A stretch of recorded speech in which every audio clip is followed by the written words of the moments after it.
Whataburger Friday Night Stars, presented by Game On Sports, live from the Star in Frisco, Texas, and the Dallas Cowboys headquarters. Here's Kyle Youmans, Zach Wolchuk, Eric Chiofalo, and Hek'ma Harrison. Football season, and we get things started the right way. That's little Hek'ma Harrison. A one-handed interception, and boys, what do coaches say about winning football games? It takes all three phases, and for the Schrady Falcons. Look at my baby. Cut to the inside. Get it to the outside. Fresh air, baby.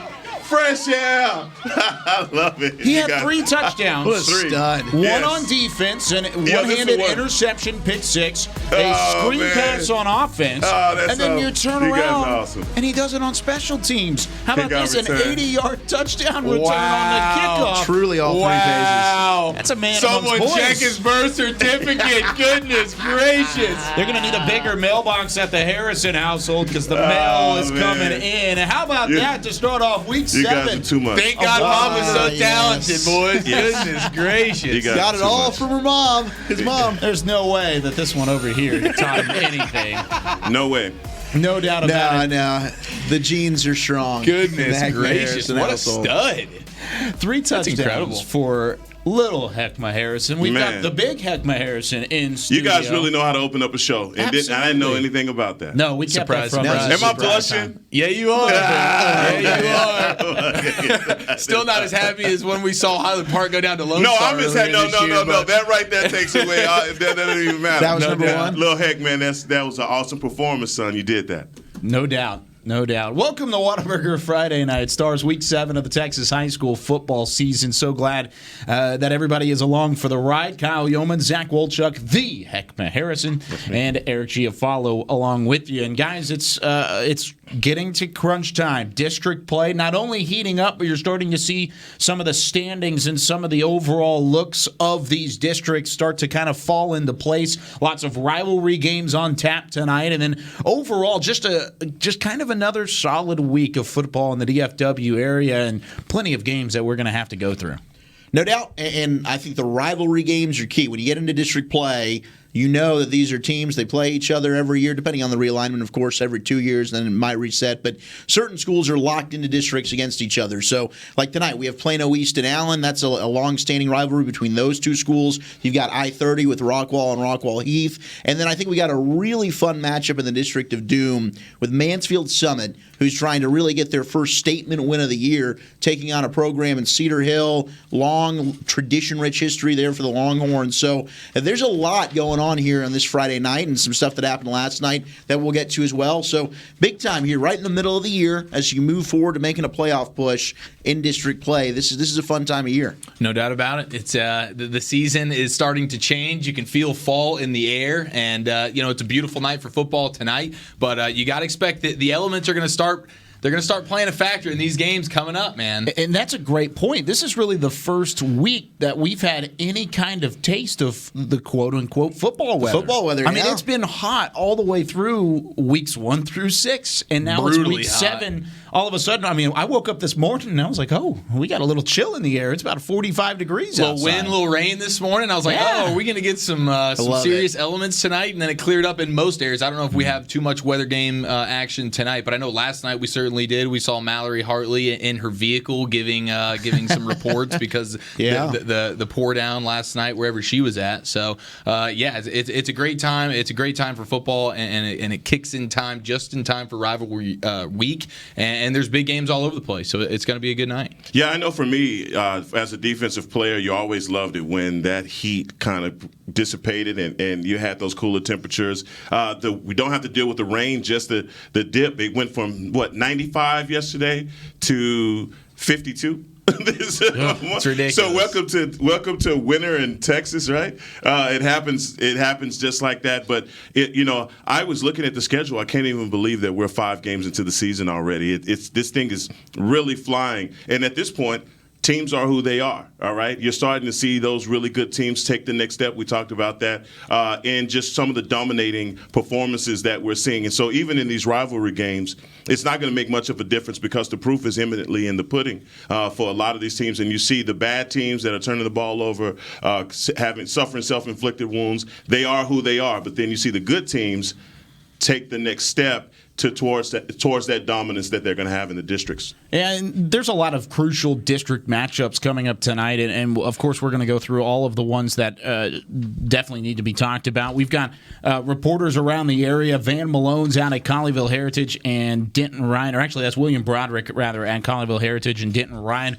We'll get a chance to catch up with Denton Ryan head coach Joe Willis, a second installment of Coach Speak. It's actually part one of two. Hek'ma Harrison got a chance to sit down with Coach Joe Willis, and it's a series. There's two parts to the series because it took. Can we just binge watch it tonight? What's the deal? You caught up with your old friend Joe. Yes. And it just took forever. You just couldn't. Well, it was. You wouldn't stop talking. And going through the footage, and I got a chance to watch it this morning, and I was like, man, there's so much information here that I don't want to cut anything out. So we're going to play one this week, and then we're going to play one a couple weeks from now whenever they take on Grapevine in a rivalry game. So we'll kind of split it up, and then we'll release the full one a couple weeks from now. But we'll talk to Coach Willis here in a little bit.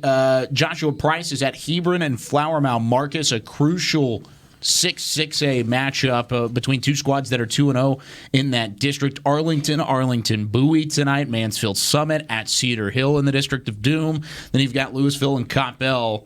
I mean, overall, just a magnificent week of games and district showdowns that legitimately have a chance to make an impact in that playoff push. Yeah, you talk about Red Oak. Look at the Red Oak and Kimball game. That's another game that I can't wait to get an opportunity to talk about. We have these one-off weeks where we're looking at games and go, oh, God, how are we going to make these stories work? And then you get this week, and it's like everything works. I mean, the job is really easy to do. Yeah, with Arlington and Arlington Bowie. Mm-hmm. The Bowie Volunteers, baby.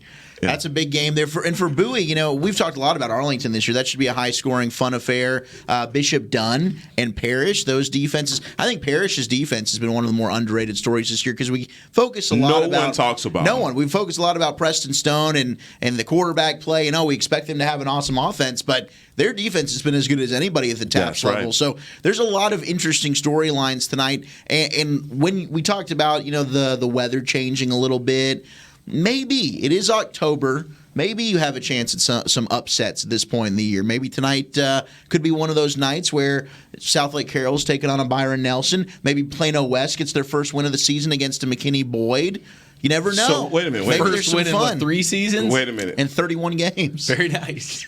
It's happening. Let's keep the streak alive. And Mansfield. Mansfield hasn't played great this year, but DeSoto going on the road. Maybe Mansfield can play up to the competition. You said I don't want you to just talk over the fact that you said Byron Nelson versus South Lake Carroll. Carroll's coming off a big emotional high last week against Geyer. Byron Nelson, a team that's underachieved this year. A little bit of a look-pass game? Maybe. Who knows? I'm just saying, there's intrigue across the board. You can't just – this is why we play the games. You don't just show up and say, oh, I'm the South Lake Carroll Dragons or I'm DeSoto or I'm Cedar Hill or any of these big-name programs and you get the win. You got to play it. So maybe tonight we got a chance at one of those crazy Friday nights. You see it all the time in college football. Yeah, upset alert. Could it be? Maybe. Wow. Wolchuk is putting the area on Look at that. I mean, he sprinkled it real quick like and walked away from it. I just wanted to revisit it. I did like how he swept the South Lake one real quick. Right. And then he moved on quickly to the next one. That's all. I'm not saying there will be a South Lake Carroll loss, but it could be fun. Maybe Lake Highlands gives Duncanville a game tonight. Who knows? Wolchuk. I don't know how He's Hek'ma feels about that. right now. He's kind of going all dimes. over the plates. This is very good. I'm excited. Upset alert. All these squads. Let's do it. Maybe. Let's go Byron Nelson. You really think Byron Lake Highlands? Lake Highlands. Youmans doesn't even know what to do with it. Off. I think you're taking it a little. I think it's a fun and intriguing way to talk up a high school football Friday night instead of just gloss over every game and say, hey, blowouts galore. I'm on board. I'm on board. Come on. Let's do it. This is a preview show. Let's preview it. That's pretty good. That's why I brought it up. I'm changing my that prediction was good. right now, ladies and gentlemen. Okay. Yep. He convinced I really me. It's not a prediction game, I do so- think Plano West has a legitimate chance to beat McKinney Boyd tonight, Come on, Plano West. I think this could be the night. We finally, are Plano West tonight. Finally, Let's maybe do the it. Wolves get off Come the on. shine. Let's get As this much as I want to keep the streak alive, let's go ahead and let's go for it. Let's jump on the bandwagon.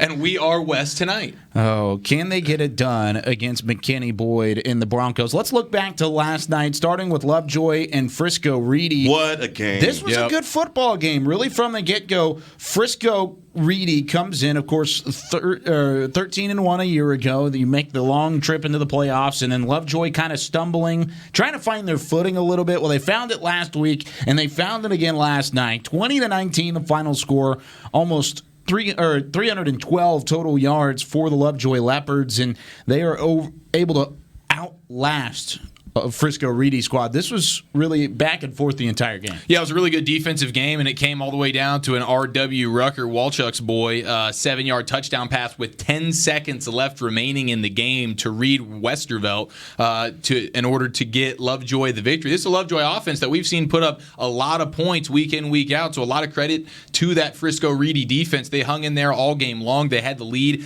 late into that game, even though Lovejoy had the lead at halftime, and R.W. Rucker overcame 2 second-half interceptions. One of them went for a touchdown, returned for a touchdown there for Frisco Reedy. So it was good to see R.W. Rucker. You know, he's the junior. He's had a really nice season. Wolchuk's really raved about him all throughout the year. He's been a really good player. Wasn't his best night, but still able to overcome those mistakes early in that game and then throw the game-winning touchdown pass with 10 seconds left. That's a good sign for the junior right there, because it's not always going to be rainbows and butterflies. You go out there, face a little adversity, you're on the road, and you get the game-winning touchdown pass with 10 seconds left. That's pretty awesome right there from Rucker. And you look at Jalen Kitten, and not a great night for him. And we saw him when they played Frisco here at the Star a week ago. And we were impressed with what we saw from Jalen Kitten. Reedy made a nice come-from-behind attempt there against Frisco. So this game against Lovejoy, in terms of district implications, it was huge. And you're right. I mean, I think R.W. Rucker showed a lot of poise, turned the ball over, but he's really that offense. For Lovejoy,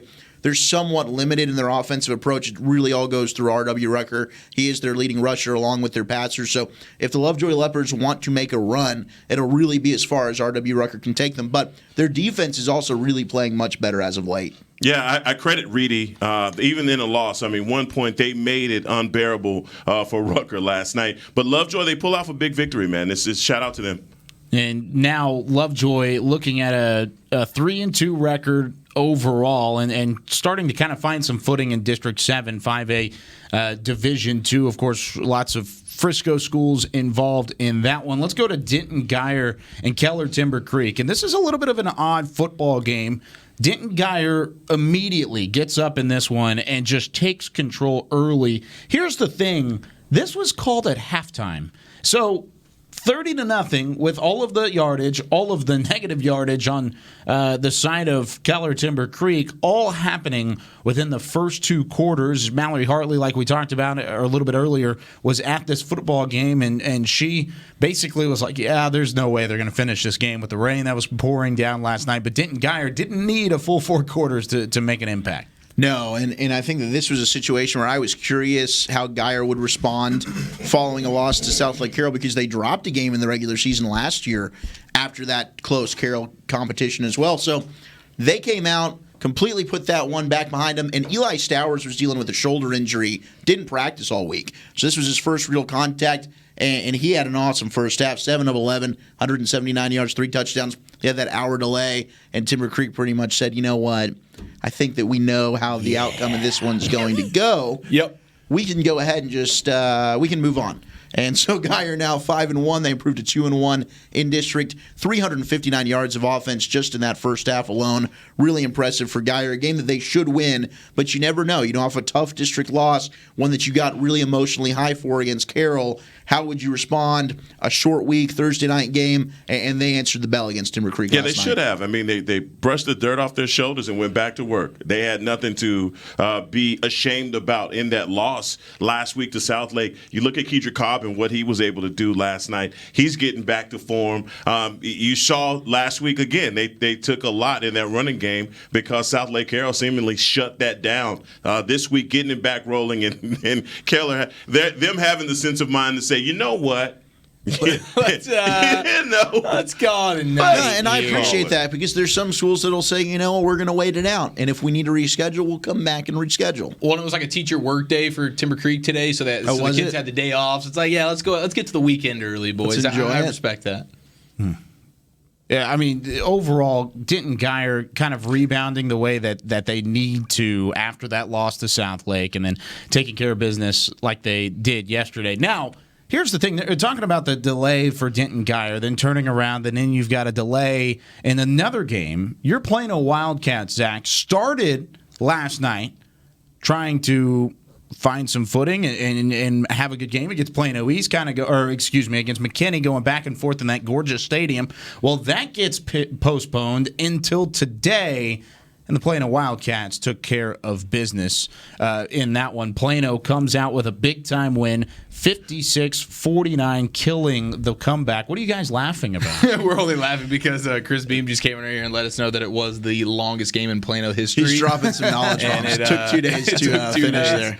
Which is true. Now, it doesn't count as two wins in the win column? For your Wildcats? I wish it did. That'd be nice, because in that district, if that counted as 2 wins, I think they might be solidified with that 4th spot. Gosh, that'd be huge. We're looking for a miracle. I don't think that's the case, though, guys. Let's put in a petition for it. Either way, it's just one big district win, Hek'ma, and this was a Plano squad that hadn't beaten McKinney in 3 years. They needed to get that monkey off their back. The Lions had their number, but it was really career days for Oliver Towns, who all of a sudden, through 5 weeks of this season, Plano's now morphed into a pass-happy offense. I never thought that I'd see it. Oh. But Oliver Towns, 311 yards, 5 touchdowns. Tylen Hines had a nice night on the ground as well. Well, I guess night and afternoon on the ground as well. He had a good couple of days. And McKinney, this was a game that no defense was really played except for a turnover to win it at the end there for Plano.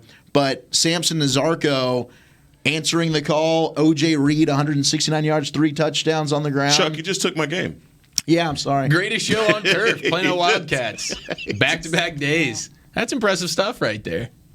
No doubt about it. And we're trying to play a tweet that had some highlights from that, and sorry for the technical difficulties, but it was a game that it looked like Plano really kind of opened up, and then they came back today, and McKinney made a late charge, brought it back with a touchdown, and then an interception at the end on a drive where McKinney had an opportunity to try and tie the football game and at least nod things back up. It just didn't work out. Well, this is your game, Heck. Poor Lions. I figured that. I mean, this dude is carrying the weight of the game right now. Yeah. Come on, Chuck. Well, look, Oliver Towns is my guy. Oliver Towns, he has not made 5 touchdowns, 321 yards. I mean, very, very much a difference maker for them. And like you said, that's a new wrinkle to Plano's offense that you hadn't seen. Oliver Towns actually throwing the ball. Who knew? Who knew? Not a us. run-first offense. Here's Oliver Towns just Clearly throwing it McKinney. around the line. And McKinney Fantastic. has had their success versus Plano for last 3 or 4 years now. And so this is a big victory for the Wildcats. It's huge. It's huge for them in the district standings. And you looked at McKinney now, who's dropped a couple of district games, and for Plano, that had been the reason they were held out of the postseason last year, was that loss to McKinney. Ultimately, it was the tiebreaker. McKinney got in, they got that 4th spot. So now, if it goes down to the final week of the regular season again, and that's a tough game for Plano because they've got Prosper, I believe. Who knows? Who knows? I know Prosper's going to get the dub. I know that. Against Plano? Yeah. Bold prediction. Bold prediction. When we come back, we're going to take a quick break. When we come back, we'll take a look at Frisco Lone Star. They looked pretty good last night here at the Ford Center at the Star in Frisco, taking down Frisco Independence in emphatic fashion. That was an undefeated showdown, and Lone Star didn't make it look that way. We'll talk about that game, and then we'll go into some of our Friday matchups here in the first hour. Whataburger Friday Night Stars will be back in just a moment.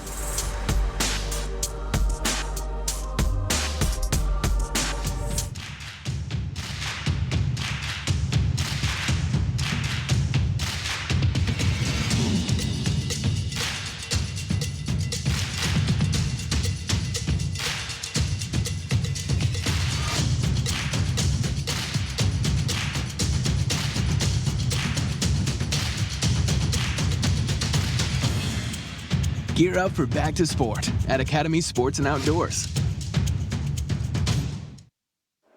It's game day. A day that should be spent in the living room, not the kitchen. So next game, you just worry about the score, because we've got the food covered. With hand-battered, cooked-to-order, always fresh, never, ever frozen chicken fingers, craveable cane sauce, crispy crinkle-cut fries, and jugs of freshly made tea and lemonade. Raising Cane's Chicken Fingers, one love. Go Cowboys! It's in all of us, and we won't hold it back. Not one little bit. Nope, we embrace it, letting it fuel our passions, pushing us deeper than we thought possible and keeping us curious. It's what sets us apart from the herd. It's how we come up with the ideas that make people say, why didn't I think of that? See, when you nurture the creativity and passion that's in all of us, you'll learn nothing is out of reach.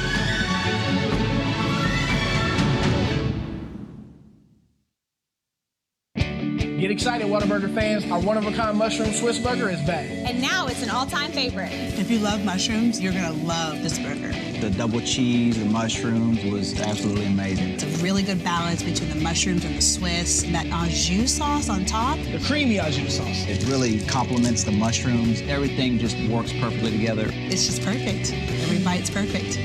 It's not just a mushroom Swiss burger, it's a Whataburger mushroom Swiss burger.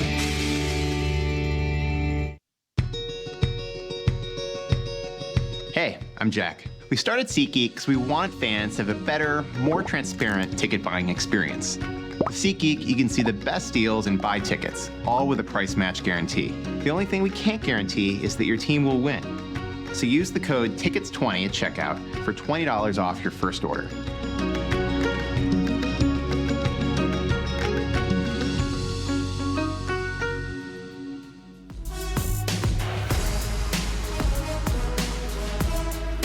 Week 7 of Texas high school football. You like that? I do. The intro music. You couldn't tell by his gyrating that he was doing. Looking good. Looking good, sounding better.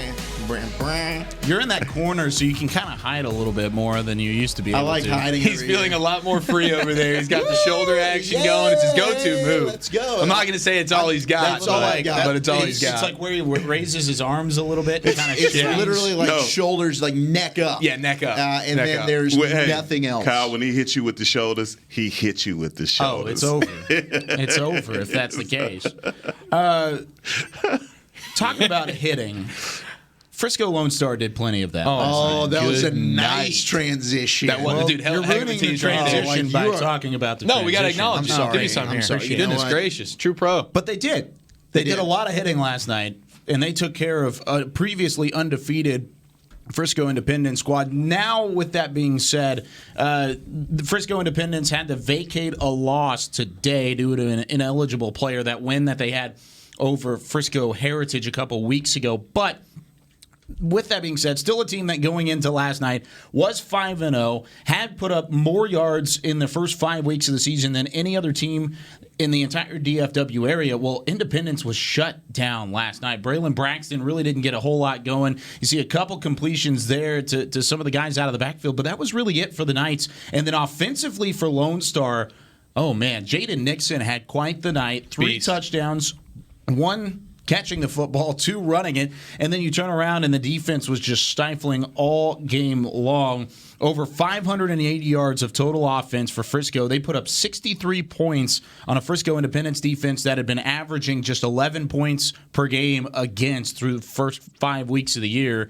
And Lone Star really not only looking like a contender in the 5A level, they're the number 1 ranked team for a reason, but now they're starting to look like a little bit of a favorite, guys.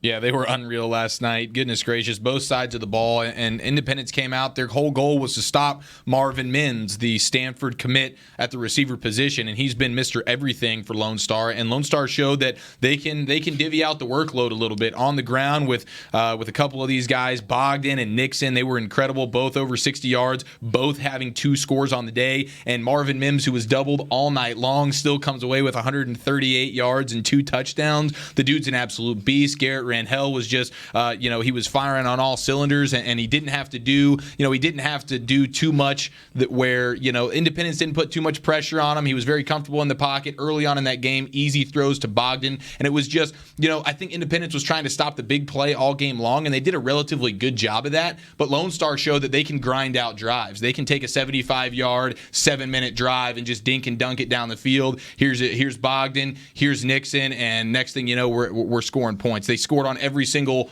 drive in the first half of the game. Defensively, they swarmed to the ball. It's blue jerseys. Every time someone gets tackled for Independence, 9 blue jerseys come off the pile. Jalen Ford's a stud, and Torrin Pittman, my goodness, you've talked about him all season long, Hek'ma. Getting to see him live and in person, every bit of 6'4", rangy as heck, covered so much ground on a play that we were all just looking at ourselves like, goodness gracious, this guy's a center fielder, and he lays the wood. Torrin Pittman is an absolute savage. I can see why. Yeah, he's a freak show. You went ahead and watched him once. You came back and you were like, "Oh, yeah, Torrin Pitt." Yeah, yeah. Torrin he's Pittman everywhere. Is listed as a linebacker. There was a play, and it's a beautifully thrown ball from Braylon Braxton. It should be a touchdown. Receiver is blown past the DB. If it's not a touchdown, it's going to be a huge completion.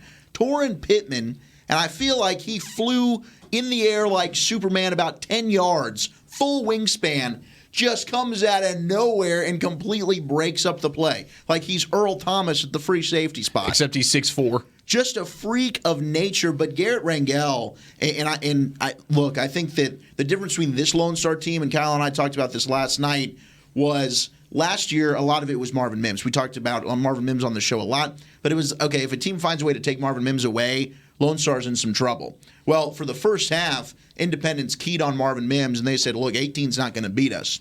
Okay. Jacob Bogdan, Mr. Nixon, the rest of the receiving core there for Lone Star, and Rangel has complete charge and control of this offense. Their tempo on offense, they get to the line quick. They put a lot of pressure on the defense. He was 20 of 21. He had 1 incompletion last night. And it was a drop pass in the flats by a running back. So he really should have been 21 for 21 passing. And Rusalio, who number 33 on their defensive linebacker. Linebacker. Oh, he doesn't get enough credit. Wow. This guy is everywhere. Trevor Story talked last week on our show after their win, which now that I guess is like a no contest. I don't know what that. I guess the win goes over to Heritage. Yeah, I'm not sure. Kyle's story for Independence, he was talking about that, and then all of a sudden that's taken away. Just kind of a weird situation there. We'll stay away and that's from a big it. bummer for Independence to drop to 1 and 2 now in district. But he said, look, that 2016 Highland Park State Championship defense was the best defense he'd seen.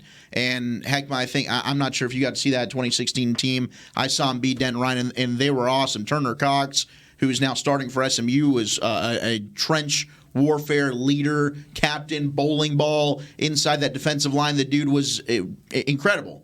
But this Lone Star defense, in terms of athleticism and speed, man, they're one of the best that I've seen at 5A. They are really, really special. Yeah, I'm in love with them, guys. I'm telling you, when you see them live, it's an experience, and I'm glad that you guys got an opportunity to see the same thing that I see, that this is a bona fide team. Have you ever seen a defense defend a receiver like you saw with Mims last night, with one guy over the top and one immediately behind him? I mean, literally, they're playing this guy like it's punt coverage, on every play. They're not going to allow Marvin Mims to beat you, but guess what? He goes out and gets 136 anyway. 2 scores. 2 scores. And they did a nice job. It was all Marvin Mims. Yeah, they did a nice let off job that coverage. Kind of keeping him under control in that first half. He only had 3 receptions for, I think it was like 39 yards or something and a of the touchdown. sort. He did, well, that was in the first half. In the first half is what I'm talking about. And then turning around, he had the 2 scores in the second half and just went off. And it was almost automatic. There was one play that he had that got called back. That was unbelievable. I mean, he planted his foot into the right, or his right foot into the ground, went back to his left, and then shook off a tackle at the same time. And then it seemed like seamlessly he was able to pull a 180, and then he was all by himself. Kyle, they start this thing where they start saying, well, a guy's going to Stanford, then he's just a smart guy. He's not a football player. This is not Marvin Mims. Marvin Mims is bona fide. As far as speed and everything that he has, the kid is going to get out in space, and if it's a foot race, he gone. And it really impressed impressed me, his blocking in that first half. You talked about how he got double teamed, and so he was sort of out of the picture offensively, but he was still staying in the game by blocking on the edge extremely well, opening things up for Nixon and Bogdan, and that just is a testament to the kind of guy that he is. But the other thing that really impressed me about Lone Star's defense, they fly to the football, they're incredible, but they pooch punt or they pooch kick almost every time after a score. So Independence was getting the ball at the 40, 45, 50-yard line. And the Independence is getting great field position, drive in, drive out, and they can't do anything with it because Lone Star knows Lone Star will give you half the field, and you're not going to get more than one first down on them. Well, and adding to that as well, talking about on first down, Independence had plenty of opportunities to move the football. It seemed like every time on first down, they got at least 5 yards, 6 yards, even sometimes close to 8 or 9. But once it was second, third, and fourth down, you saw that defense for Lone Star really put a grip on things and really just control that Independence. And it was offense. Short yardage. Short yardage was a real issue for Independence. They had a lot of 4th and 1s, 4th and shorts, and Lone Star's defense stood tall. The thing that I love about Lone Star's defense, and looking at them last night, again, they get pressure with 3 defensive linemen. They really play a true 50 defense, where three down linemen, 2 linebackers, and the rest are just DBs, right? And they get a ton of pressure when it gets to the point where they know that you're going to rush the ball. Even with that, they're not substituting linebackers in and out of the game. They know if you're going to run, all of their DBs are tackling machines. You talk about Torrin Pittman, a guy that's going to close on your running back like a DB. He's 6'4", 200 pounds, and he's tracking a running back like a defensive or Braylon back. Braxton. And the real, I guess the thing that is so impressive about this team is at the quarterback position, Rangel, baller, okay? That balling, all right? The kid is throwing dimes. He is putting it where it needs to be. And we talked about, me and you at halftime, talking about the fact that it looks like Lone Star has several gears. If you want to make it a ground-out game, you're going to take away Marvin Mims. They are going to go to their running game, and with the 2-headed monster that they have in Bogdan and Nixon, they can make it a long night for you. And the short passing game with Bogdan and Nixon as well, sort of an extension of their running game. They show that they don't have to rely on the big play to Marvin Mims to still be able to score points. That was extremely impressive all night long. It was an extremely impressive outing for multiple guys. We kind of talk about Mims and all those guys. And you got to give credit to Mims just in the fact that even though he wasn't necessarily having the game that he is used to having, I mean, he averaged over 210 yards per game going into last night. Only ended up with, what was it, $140 something? Only, whatever. 2 touchdowns just only. Shrug it off. Right. But at the same time, the fact that they did treat him like it was a kickoff opened that entire run game up. It really did, and it gave Independence fits all night long. But Lone Star, they're definitely a contender. Let's look at some of the other scores from around Thursday night, Week 7, Thursday action at the DFW area. Lots of scores from around the area. How about that low-scoring affair between Adamson and Thomas Jefferson? You don't see a whole lot of single-digit scores anymore. No, that's and I wonder if that's weather-related. An 8-6. That's a good point. Strange kind of Northwest only winning by 10. Yeah, I think that's another weather game, I would imagine, because against O.D. White, I would expect Northwest to put up about 55 points in their sleep. But I do think Mesquite Poteet, now with Seth McGowan back, running the football very well, they're back to the Poteet Pirate team that we thought that they would be at the start of the season, absolutely smacking Texas High. They're 55-10 at home. Good to see Birdville get a big victory there, and they just keep trucking along. We all love Birdville, and I don't know if Ladarius Mixon is back or not for them. That's exactly what I was going to say, man. He's not. I didn't see him on the stat sheet at all, but they're still getting it done in the run better than ever, man. In Stone Earl, we trust. That's right. And Midlothian Heritage, a team that we saw make a nice playoff run. They fell to Carthage right here at the Star. They had their first district game last night against Quinlan Ford. They're in a bit of a smaller district there, 51-13. They started off district play. And South Oak Cliff, that's my hood. 44-0. Come on, guys. Got to throw sock in there. Don't act like y'all don't see the Golden Bears coming back. We're waiting on you. Come on. That's your hood. That's right. That's a game. Let's claim it. I mean, they dominated. Well, and are we just going to blow past the fact that Mesquite Poteet took down a good Texarkana, Texas team? They're a little down this year. We didn't blow by Chuck. Did you mention it? Okay. I feel like that deserves a little bit more credit. I mean, Texarkana, Texas High has been a perennial playoff team and perennial recruit hotbed over the last couple of years. There's been guys popping out of that school for a long time. Mesquite Poteet, I feel like that's kind of a statement win for the Pirates overall. Seth McGowan.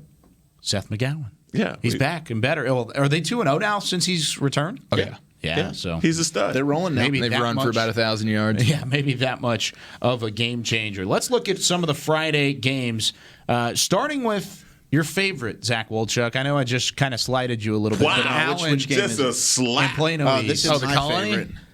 The Colony gets a Lone Star next week. Yeah, That'll be surprise fun. team of the year. But just a reminder, this is the game last At year home, too. that we thought about in Plano East the week before whenever they were undefeated going into this Allen matchup. We're chanting, "We want Allen," and then Allen Slap the lips off. Well, they gave him Allen. Yeah, a year makes a big difference. Did Plano East do that, or was that Prosper? No, that was Plano East. I think it was both. But East was the one who really got that thing going, and they paid the price shouldn't have done for it. that. Yeah, they paid the price for sure. I think they're going to probably pay the price once again tonight when we talk about point differential, gentlemen. Plano East minus 73.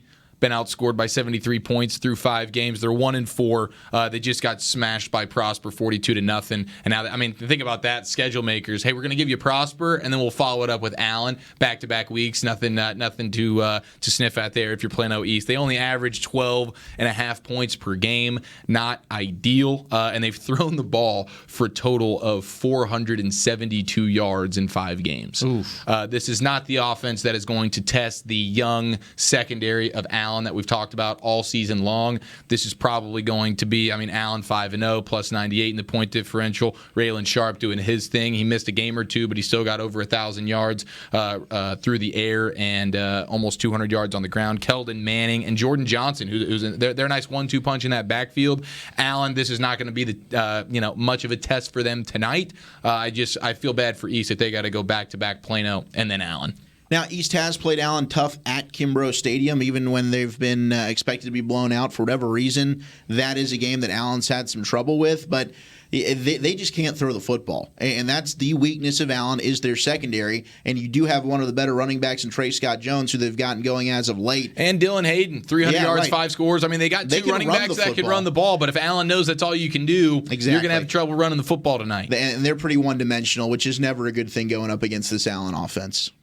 Yeah, Allen is going to have a problem in this game, guys. This is an easy one to call, but it's how many points does Allen score tonight? We should have the over/under on that right now. You said a pretty good over/under last week, Eric. Yeah, I had a pretty good one. I can't remember what game it was, but I nailed it. It might have been the Lovejoy game. So what are you wondering?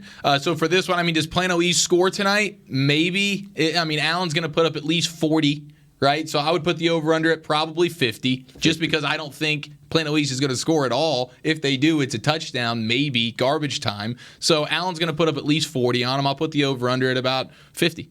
I would take the over, just because of Allen.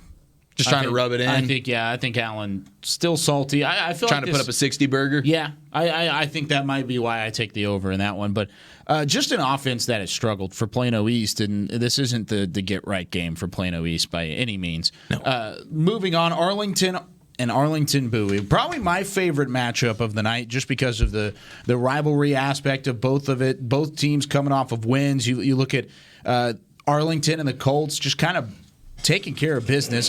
They put up 70-plus points in each of their last 2 weeks. 70 against Fort Worth Trimble Tech, 73 against Fort Worth Pascal. But now you've got a tough part of your schedule. The tough part's here. You got Bowie this week. You've got Arlington Martin next week.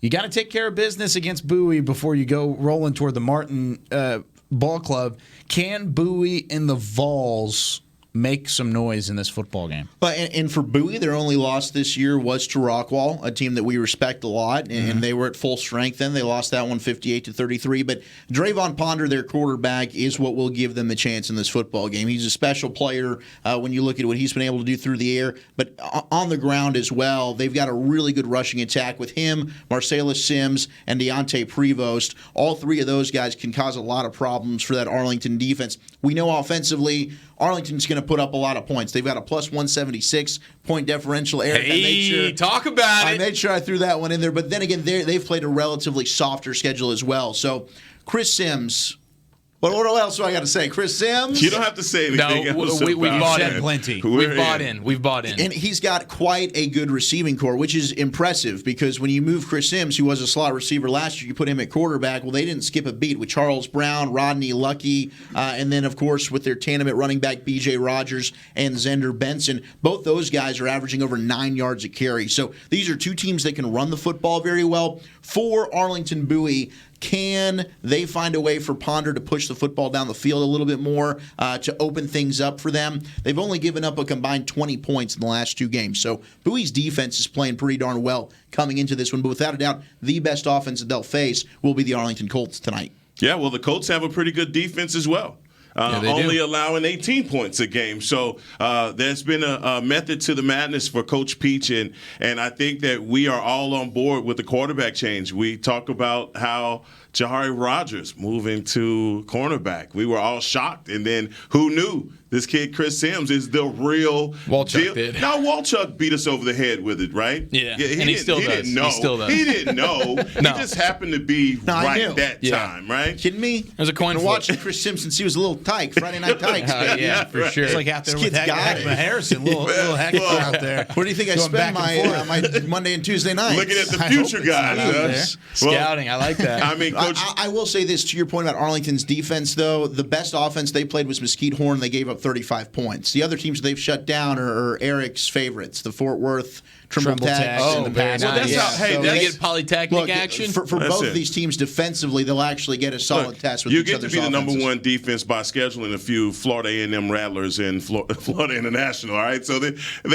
play who they play. No question. But the same thing. That's disrespect on Florida International. Hey, man, I love Florida A&M has a great band, by the way. But either way, guys, when you talk about Bowie and their loss to Rockwall, again, we look at that and say, oh, they have nothing to hang their heads about because it's a great Rockwall team that has, Jackson Smith. Well, Chris Sims is just as great of a quarterback as our guy Braden Locke in Rockwall. So this is a game that I think that Arlington has everything that they need to be successful against Bowie. The one thing, but you do point it out, and this is true about a great Bowie coach team, that they are always tough on defense. Did you just compare and say they're on even keel, Locke and Chris Sims?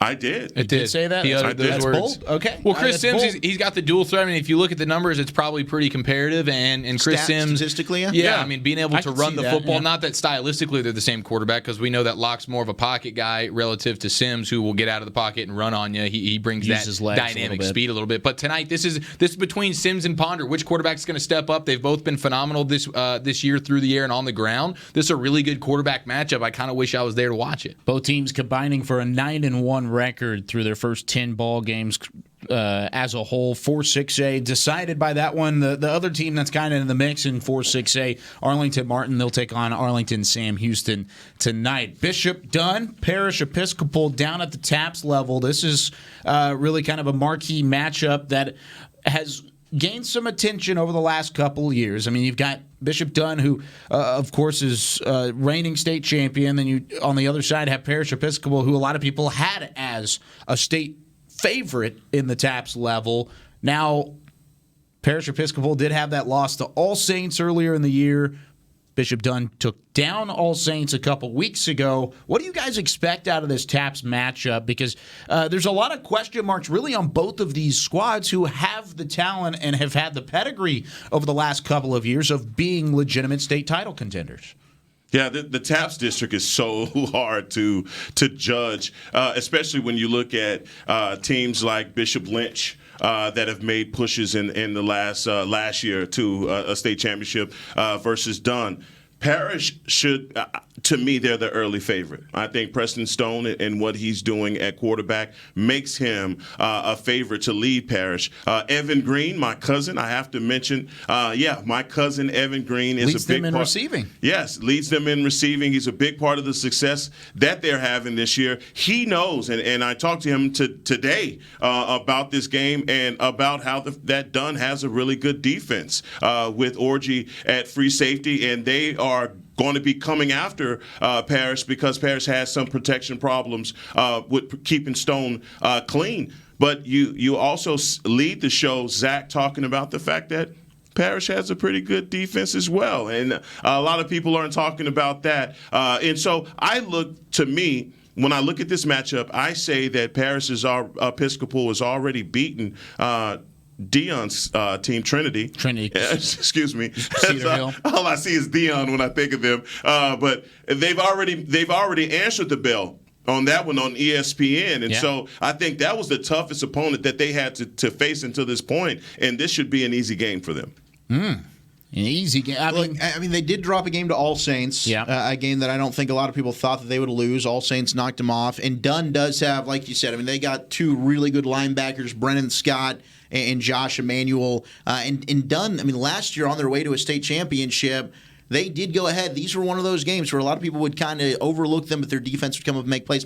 But I do think Preston Stone, you would think at quarterback, makes that difference for Parrish. And could find a way to get it done against a good Bishop Dunn defense, no pun intended there. But is it Dunn or is it Dune? It's definitely Bishop Dunn. Dune. No. Anyways, we're going to take a quick break. When we come back, we'll be joined by the old coach's very own Nick Harris. Yes, Nicholas. Love having Nick in studio. We'll talk to him about some of the area games, take a look around the state, and we'll get you set. Week 7, Texas High School football's here. We'll be back in a moment on Whataburger Friday Night Stars.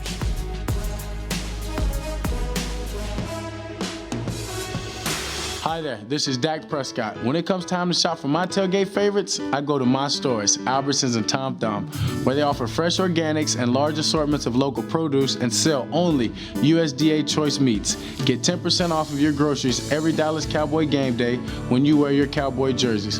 Albertsons and Tom Thumb, the winning combination and the official supermarket and pharmacy of the Dallas Cowboys.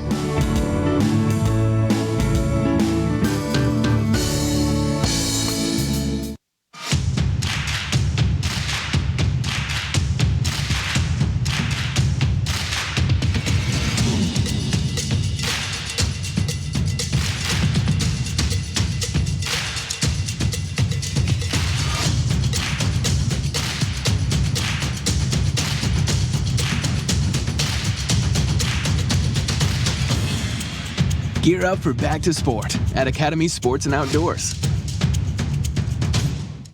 Ashley Home Store, the #1 furniture and mattress store in America. We have all the major mattress brands at a guaranteed low price. Plus, we have furniture for every room in the house and decorator accessories to make it yours. With multiple locations, personalized service from knowledgeable associates, and convenient finance plans to fit your budget. Ashley Home Store, the official furniture store of the Dallas Cowboys. This is home.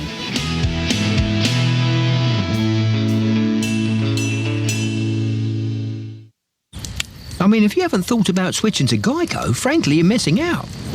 The mobile app makes it easy to manage your policy, even way out here. Your marshmallows. Get digital ID cards, emergency roadside service, even follow. Whoa. Oops. That cheeky little thing got away from me. My bad. Geico. It's easy to manage your policy whenever, wherever. Can I trouble you for another marshmallow?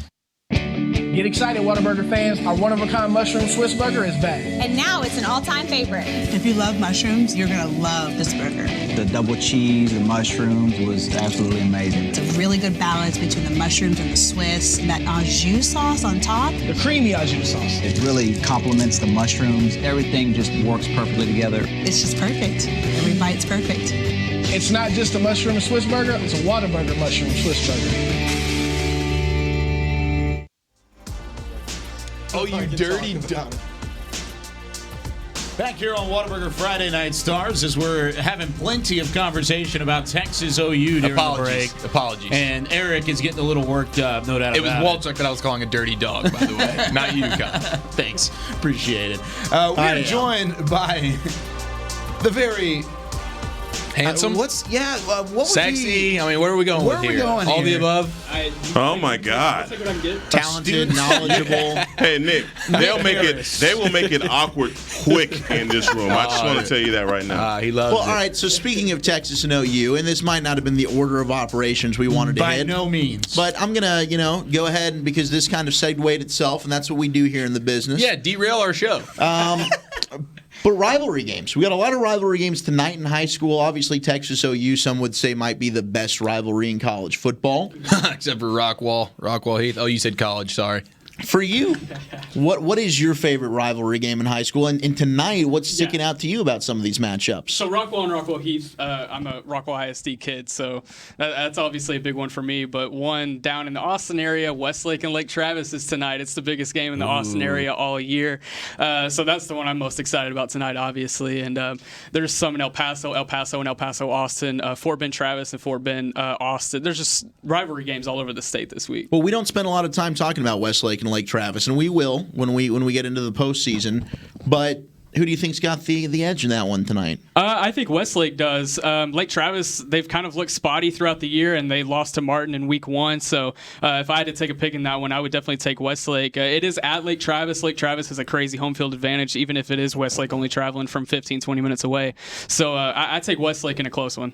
Now, with that being said, is this a Lake Travis team that is a little bit down this year? I mean, we saw them play against some Metroplex opponents earlier in the year and didn't necessarily stand up the way that you would normally see a Cavs team stand up to DFW talent. Yeah, I think they were trying to figure out some things on the offensive side in the early weeks. They lost Garrett Wilson, a big part of their offense last year, a huge receiver, and they still have Hudson Card, 2020 Texas QB commit, hook him, but he's kind of looked bad outside of the pocket in some games. Actually, last year against Westlake, he was flushed out of the pocket all game long. I think he threw 3 picks, 2 of them were pick sixes, and then that's exactly what happened against Martin in week 1 this year too. I was kind of discerned to see that this year, that those problems were still happening with him. So I'm hoping as the road goes on, and I'm sure Westlake will try to do the same exact thing tonight. So I'm curious to see the film whenever this one gets uploaded on Huddle next week. Yeah, that'll be fun. Now, kind of turning the attention to tonight, couple big games from rivalry standpoints. We just got done talking about Arlington, Bowie, and Arlington, but I know even in district play, there are so many crucial matchups such as Mansfield Summit and Cedar Hill tonight. I mean, what are you thinking about that game overall? Is that the game you're going to tonight? Yes, yeah. So you'll be at Mansfield Summit, Cedar Hill. What's kind of what you expect out of that, especially the Horns being at home? Yeah, it's been a down year for Mansfield ISD all around, but Mansfield Summit has been the bright spot, kind of surprisingly. They've jumped out to a 5-0 start, led by their defense. Xavier Tolliver, 3 interceptions and 8 pass deflections on the season, and Cameron Washington leading it on the defensive line with 5 sacks. So their defense is going to give Caden Salter a run for his money tonight. And, you know, I don't think you should count Cedar Hill out of this game, but I think Summit might have a slight edge. I want to know about the junior quarterback, Kanan McKinney, sort of bursted onto the scene this year for Summit. Well, what do people need to know about the junior? Yeah, he's good. He's good on his legs as well. I think that's an underrated aspect of him. He has around 250 rushing yards on the season. Their rushing attack has actually just been what's been helping them this year. Jaden Lott, 553 yards in 5 games. And so him and McKinney in the backfield, they've been able to create some havoc on some defenses that they faced. Yeah, so Cedar Hill for me, for 3-2, Cedar Hill, we're just not used to saying 3-2 Cedar Hill. Yeah, especially so early in the year. Right. And I think that a lot of people are just not looking at the fact that they're just not as good as they have been in years past. And we just have to accept that. You know, they're going through a retooling year, and this may be it. I mean, for me, I think a lot of people are saying, well, hey, don't throw dirt on Cedar Hill versus Mansfield, but do you really think that Cedar Hill has an opportunity to slow this Mansfield offense down? The way I look at Cedar Hill, I see a lot of parallelism between them and our Dallas Cowboys. Is that they can win some great games, but their quality of losses are fantastic, but they're still losses. They haven't beat the team yet. So we'll try and see if they can beat that team tonight. Mansfield Summit's kind of an underrated district contender in 7-6A, so we'll see how they can compete with the Horns tonight. The Horns and the Cowboys being compared. Yeah, not the Texas Longhorns, the Cedar Hill Longhorns. Cedar Hill Longhorns. I see a lot of parallelism in their seasons right now. I'm going to tell you right now, going into this segment, if you would have told me that was what we ended up talking about, well, that's the beauty of the segment. You never know which way we're going to go. Now, I do want to bring up, we spent a lot of time talking about Lone Star and Independence last night because we were all in attendance for that game. 5A Division I, that kind of playoff. For me, it comes down to 3 teams locally. You've got Lone Star, you got Ryan, you got Highland Park. I'd love to see really Lone Star play both of those teams. Yeah. I think Ryan would be a fantastic matchup because they've got the athletes to compete with a Lone Star. Highland Park, the second time around, you give Randy Allen a time to rematch after a loss, get a new game plan. I think that would be fascinating to see. But on the other side of things, outside of DFW, what kind of sticks out to you when it comes to this 5A Division I playoff bracket? Yeah, it's going to be a bloodbath come playoff time. And don't forget about Lancaster in 5A D1 as well, right here in this area. But around the state, you have Shadow Creek, again, down in the Houston area, even better than they were last year. Can you say that about Shadow Creek being better? It's insane. And they have a new wide receiver transfer this year. They were. Yeah, they have a new wide receiver transfer, Seth Jones. He's been able to get the offense going. The offense is much stronger than they were last year, and the defense is just as good, if not better, led by Xavier Offord, corner that's going to Texas. And you also got Hutto down in the Austin area, led by Dejon Harrison, a good skill player out there for them. And you got Richmond Foster, Lufkin. I mean, 5A D1 is just going to be solid this year. And for everybody down south, Lufkin, the guy that Hutto, and everybody else, I got one name for you, Marvin Mims. That's the one. That's the one. Torn Pittman, I'll throw in there. After seeing him last night, I'll just toss a Torn Pittman in there. Marvin Mims. Torn Pittman's I mean, it doesn't matter. It just Lone Star has that kind of talent, and I cannot wait till they get an opportunity to play against some of these other teams that we hadn't got to see because they have the defense, the offense, the athletes that's going to match up with Lone Star. I just don't see anybody stopping. Billy Bowman Jr. against a Marvin Mims. It's going to be Ryan Lone Star is the matchup I want to see. Stop. Well, and a lot of people Park Lone Star again. And people say that. And the one difference between Ryan and Lone Star is the fact that Lone Star guys play offense. Lone Star's defensive guys play defense. Ryan's guys go both ways, and that's just the way it is. And in a 4-quarter game, as hard-hitting as that game is going to be, no matter when they play it, it's going to come down to who has gas in their tank in the fourth quarter. The tempo in which Ryan plays and on you got to offense. know That's that what Coach Highland Rayburn Park's done, and that has really hurt Ryan. And that is what Ryan's Lone Star's head coach is going to know. He's going to know that if I turn this game plan up, it's all about speed. The attrition game, I may win it. I could very well see from round 3 all the way up until state. 5A D1 is where I'm at every Friday night. Wow. Just because there's going to be so many good games down the stretch leading up to state in that division. Yeah, it's great. I mean, we've even seen some shakeups in other parts and other divisions. I mean, 6A last week we saw Denton Geyer and Southlake kind of shake up in a way that we didn't really expect it to. Right. But the 5A, it just seems like there's so many storylines and so many pieces, so many players, recruits even, that are just kind of popping out and really standing out to all of those who cover high school football or just as fans because it's been so entertaining. But before we let you go, want to give you a chance to touch on Rockwall ISD. The I-30 showdowns tonight. Yeah. The Rockwall Orange Jackets taking on the Represent Rockwall your Heat hood, squad. Nick. Represent your hood, Nick. I'm so glad he said Orange Jackets. Yeah. My man, I knew it was your thing. Anyway, so moving forward, that's incredible. Is there any opportunity for Heath in this one? I think if their defense can slow down Braden Locke, I think they have a shot because they have the leading passer in 6A, Josh Hoover. That hasn't been an easy thing to do, slowing down Locke. Only one team has really done it, and that was Longview. Exactly, and Heath is no Longview, but it's a rivalry game, so anything can happen in this game. I think the last 3 years, except for last year, the previous 3 years before last year, the underdog won in this game every year. Wow. It's just a crazy environment over at Wilkerson Sanders Memorial Stadium, and they bring it every October. And it's going to be fun. It's going to be a close game, but I take Rockwall. Wow.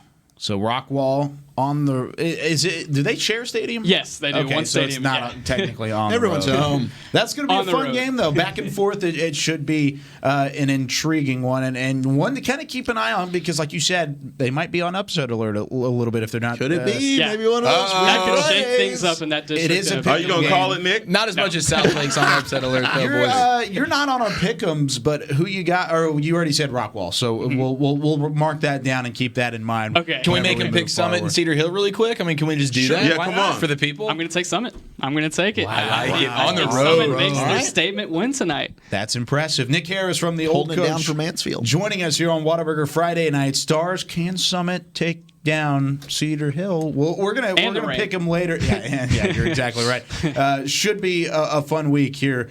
Nick Harris joining us once again. Nick, thanks so much. We'll see you again soon. Thank you. Appreciate it. Sounds good. When we we're going to take a break here and come back in just a moment. Before we go to break, do want to give you a little bit of that Coppell action. Gavin Dunaway out at Coppell as they host Louisville tonight, warming things up and finding their way into the end zone pretty quickly here. We'll be back in a moment on Whataburger Friday Night Stars.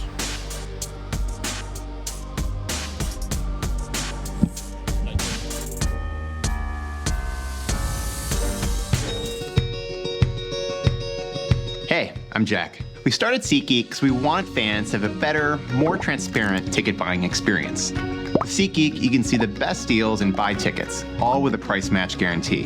The only thing we can't guarantee is that your team will win. So use the code TICKETS20 at checkout for $20 off your first order.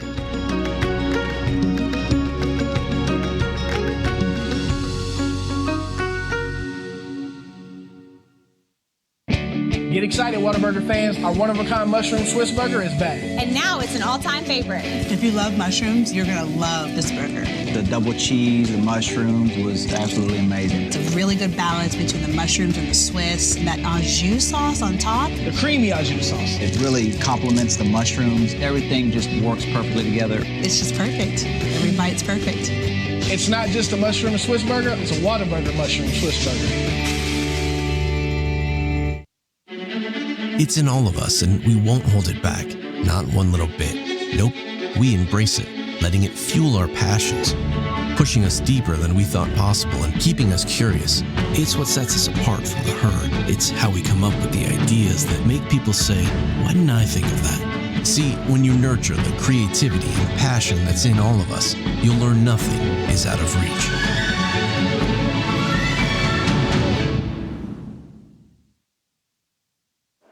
It's game day. A day that should be spent in the living room, not the kitchen. So next game, you just worry about the score. Because we've got the food covered. With hand-battered, cooked-to-order, always fresh, never, ever frozen chicken fingers. Craveable cane sauce.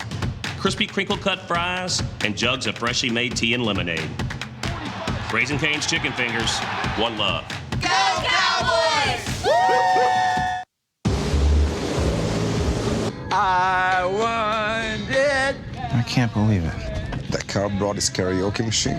Nothing but a heartache. No, I can't believe how easy it was to save hundreds of dollars on my car insurance with Geico. Tell me why I never wanted you to say. Go, Kevin. Go, Kevin. No. Believe it, Geico could save you 15% or more on car insurance.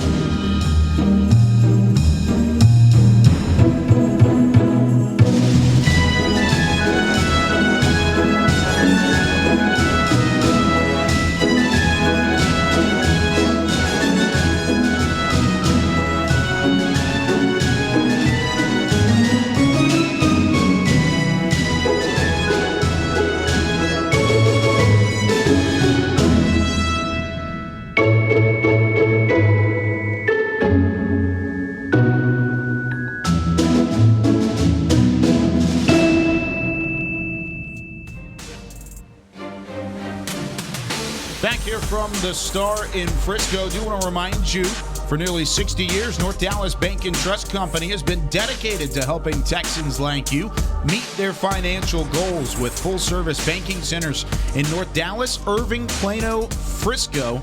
North Dallas Bank aims to provide banking for smarter choices in business and in life. For more information, you can go online to ndbt.com. North Dallas Bank and Trust Company is member FDIC. Back here for Whataburger Friday Night Stars, hour number 2 of the Kickoff show. And well, we've gone through quite a few of these top-notch matchups. Once again, do want to thank Nick Harris for joining us from the Old Coach, as always. Nick is awesome. Wealth of knowledge. He is always kind of really on top of things in terms of the entire state. Mentioning the Lake Travis and Westlake matchup, I'm glad that he mentioned that because that's a monumental matchup. Big time. And it's just happens to be on the week when a lot of people from Austin are up in Dallas because of Texas OU, but they're maybe not here yet, so they might be at Lake Travis and Westlake. But overall, just a monumental game, not only in the Austin area, but one that a lot of people like to watch from around the state. But we've got our own games to look forward to tonight. Colleyville Heritage on the road against Denton Ryan. Denton Ryan has just been outstanding this year so far. Of course, we've talked about the Raiders in the regular season kind of being the be-all, end-all when it comes to blowing out opponents and dominating district play. Well, they've got another opportunity to try and do that again tonight. And we'll talk to Hek'ma Harrison talked to Coach Joe Willis, and we'll talk to him a little bit later in the show. But right now, this Colleyville Heritage squad, is there an opportunity for them to kind of make some noise against Denton Ryan tonight? Yeah, this is not going to be the week for you to need a victory in the district, right? No, it's not. That is correct. Let's get some of the fluff out of this conversation, right? And so you talk about a 4-5A district matchup for Colleyville that, man, it's very tough. Raider team is coming to play them. Well, obviously, they're going up to Denton C.H. Collins athletic facility. But Denton Ryan is rolling, guys. Amani Bailey, this is a kid that I don't get an opportunity to talk about Ryan that much, but Amani Bailey is an athlete in the area that I'm telling you, I want to give this kid his flowers while he can smell them. Amani Bailey is a boss. 12 yards per carry. Goodness gracious. I mean, he is That's one pretty of good, right? Because starting as a sophomore there. But the thing is that we have so much talent in this area, and sometimes when a team gets to rolling, the talent that they have can get overlooked because you just kind of take it for granted. Amani Bailey, easy money Bailey. I like it. Is 12 yards per carry. Guys, I mean, if the statistics are right and the analytics work, all you do is just turn around and hand the ball to Amani Bailey, right? You know my right favorite down the field. You know my Denton Ryan, my favorite number about Ryan right now? What is it? Plus 225 point differential. I mean, just you love the point differential. Absolutely, he's in love with it. They're putting he it on He is in love people. with the point differential. They're right now. not just scraping by; they are dominating people. It's what they do on both sides of the ball, at least until the playoffs get here, and then everybody's exhausted. But for now, Seth Hennigan playing very well. You talk about Amani Bailey, Billy Bowman Jr. I mean, on the outside, that dude's had a great year. So overall, Denton Ryan, this is going to be a tough one here for Colleyville Heritage because Ryan is. I mean, they are that dude. And last year's game was close between these teams until Ryan pulled away in the fourth quarter of it. It was Drew Sanders who really was outstanding. But I know in reading some of Dave Hennigan's quotes from this week, they're hoping that this will be a complete four-quarter game because they've really yet to have one of those this year, and this is probably going to be, other than Birdville, their toughest task in the regular season with Colleyville Heritage 2-0 in districts. So they're hoping Colleyville Heritage plays up, gives them a run, so that they can go ahead and get a competitive game in for once. Well, you got to understand that Coach Joe Willis is one of the best coaches in North Texas. He is a guy that is going to, in my opinion, lead Colleyville at some point to a state title because of the facilities that they have and just their ability to coach up kids. A.J. Smith, their quarterback right now, he's had his struggles, but still a kid with 753 yards and 8 touchdowns. Isaac Shabay, their running back. I mean, they do some really good things. I think it's defensively is where they struggle the most. They're just giving up way too many points. So they've pitched shutouts in back-to-back weeks. Well, go figure. Versus a Carrollton Newman Smith I get and a Carrollton Creek. 2 games with shutouts is nothing to sniff out. You know? Right. They're playing pretty well right now. Right. And now, so they won't pitch a shutout tonight. I get what you're saying. So we're talking about, and thank you, Chuck, for bringing that to my attention. But yeah, I'm talking about. Do your homework, dude. Do your homework, sir. If we're talking about, God, that's what we're all about, right? here, is calling each other out. But you on know our how flaws. you see how he likes to roast me on air, and he's all nice off the air. But anyway, I feel like that's not the case. I'm talking I think about he's pretty much a jerk off air too. Yeah, right. So anyway, I'm talking about the Euless Trinities of the world. I'm talking about in those types of settings and basically having your success there. They're not satisfied. I mean, and this is the week that you would like to have one of the Fort Worth schools come to visit you in your district if you're Colleyville. Unfortunately, you got Denton Ryan. Well, I think you made a good point saying that this might be the toughest district test for Denton Ryan, maybe with the exception of Birdville, but I mean, Colleyville Heritage might be better than Birdville. Maybe. Those 2 teams haven't played yet. We'll see that later in the year. But overall, I mean, looking down the district, you've got a Grapevine and a Denton and R.L. Turner and Carrollton Creekview. This is one of the few times that Denton Ryan gets an opportunity to see a playoff potential team in the regular season. That doesn't happen really a ton, or at least not even just a playoff potential team, but just a team in general that could at least stand up and put up a fight against the Raiders. Sticking with that district, though, 4-5A Division I, Denton taking on Grapevine tonight.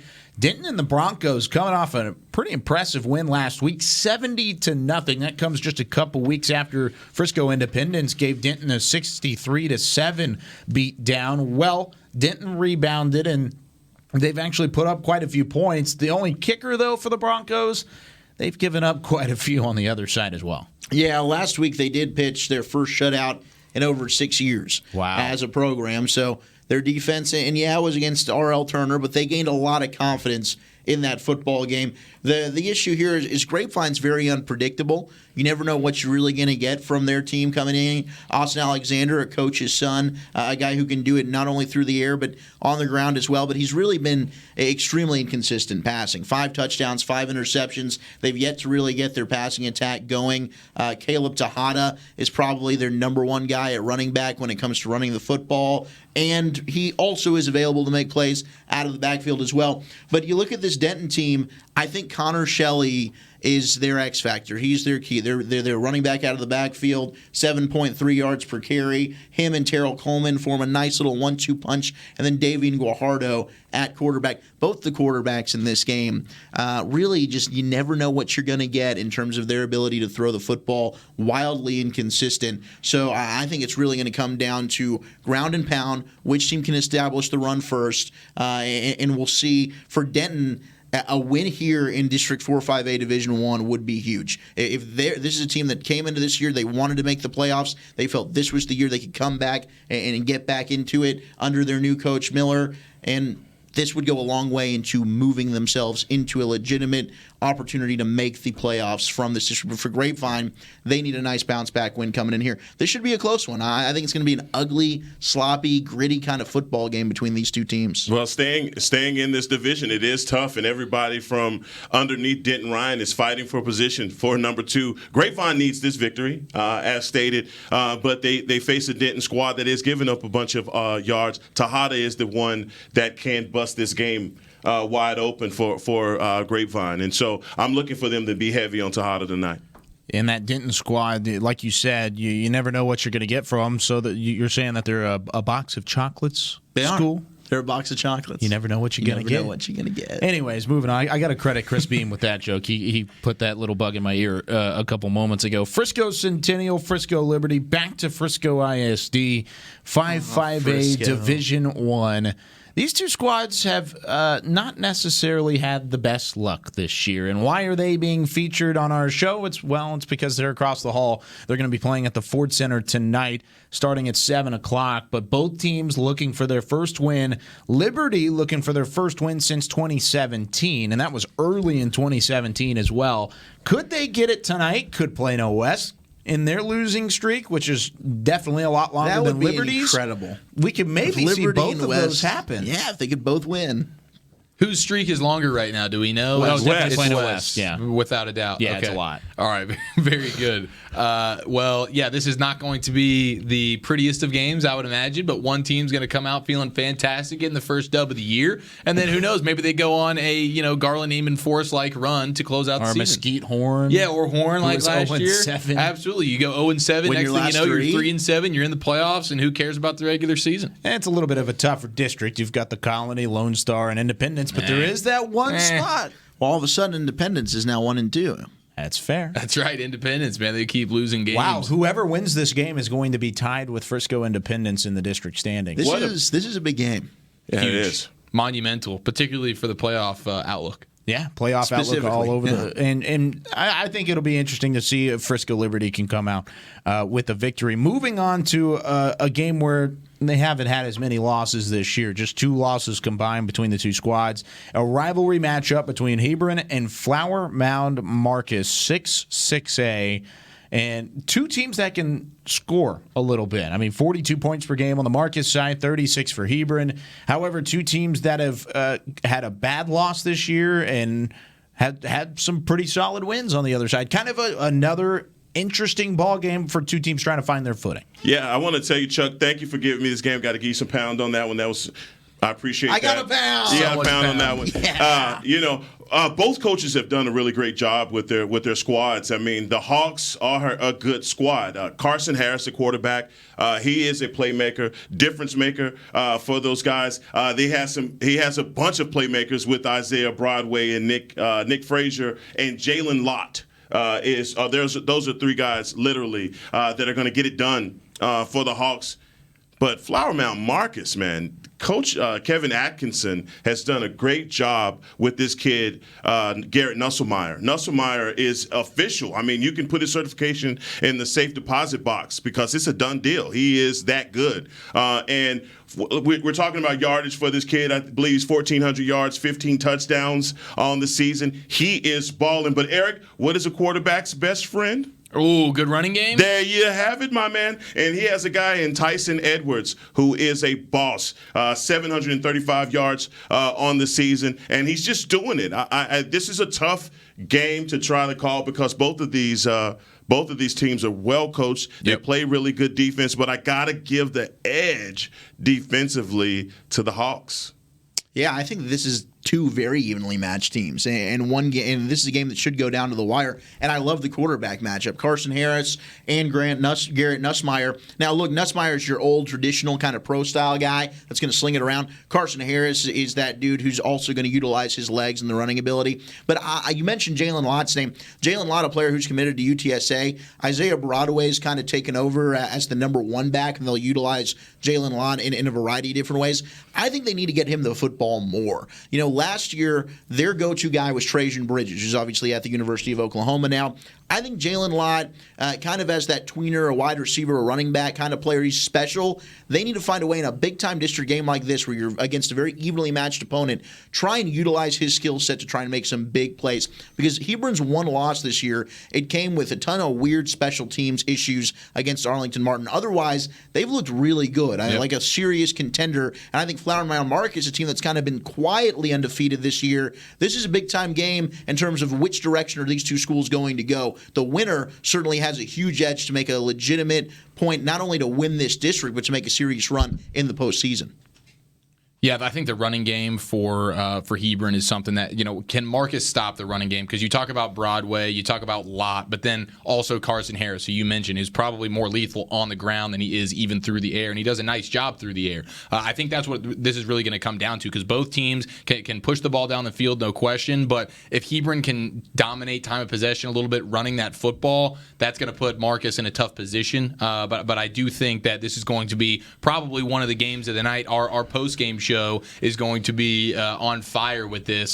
Do we have anybody out at this game tonight? Yes. Oh yeah, Yes, we'll we have do. highlights go over this game. This is going to be a fun one. Two really good defenses, but a lot of studs offensively that can really break games open. Yeah. And both teams have done a really good job. Good coaching on both sides. This is probably a top 2 or 3 game of the night. Tyson Edwards, guys. I'm telling you, the kid is a tough runner for the Marauders. They don't just rely on Garrett Nusslemeyer. Although he has played solid up to this point, they rely heavily on their running game. Very balanced. And so I think this is a team that is going to give Hebron some competition. And I don't know what it is about this game specifically, but you kind of get the feeling that something special could happen tonight in this game. It just kind of sets up that way, as even as these two teams are, as the matchups kind of play out back and forth on both sides, this could be a really, really good football game. And I'm excited to see how it is. Joshua Price, by the way, is who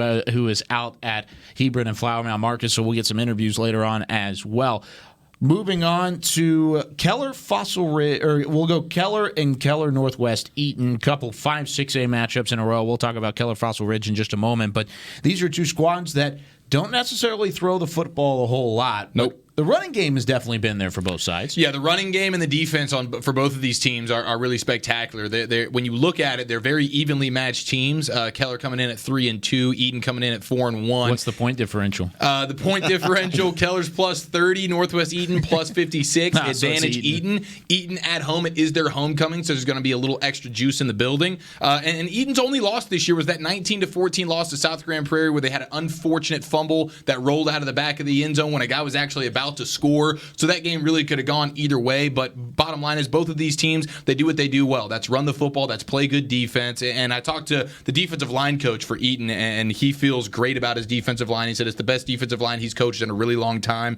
In the middle of that defensive line, it's Grant Kohler, the senior. He's got 5 sacks already on the year. Jaden Gray on the edge is really, really good. And I think they should be able to, I think that's where Eaton's going to be able to win this game, is on that defensive line, being able to dominate the Keller offensive line that in the interior is pretty solid, but on the outside, they're very, very young at the tackle position, and they're very, very small. Both tackles are under 215 pounds. I think the defensive line, and I mentioned 2 guys on that Eaton defensive line, but they got a stable of guys they run through. They got 5 or 6 guys that they rotate through there that they feel really, really good about. But bottom line is this is going to be one of those grinded out, probably ugly scores. It's going to be 17-14, something like that. But a very evenly matched game. Not the sexiest of matchups, but one that should be pretty close. And again, very evenly matched up. I think the best guy on the field is Oscar Moore, the free safety for Eaton. They have that great defensive line, but Oscar Moore on the back end. They'll use him on offense a little bit, but the dude is an absolute freak show at the free safety spot. He's big, he's strong, he's fast,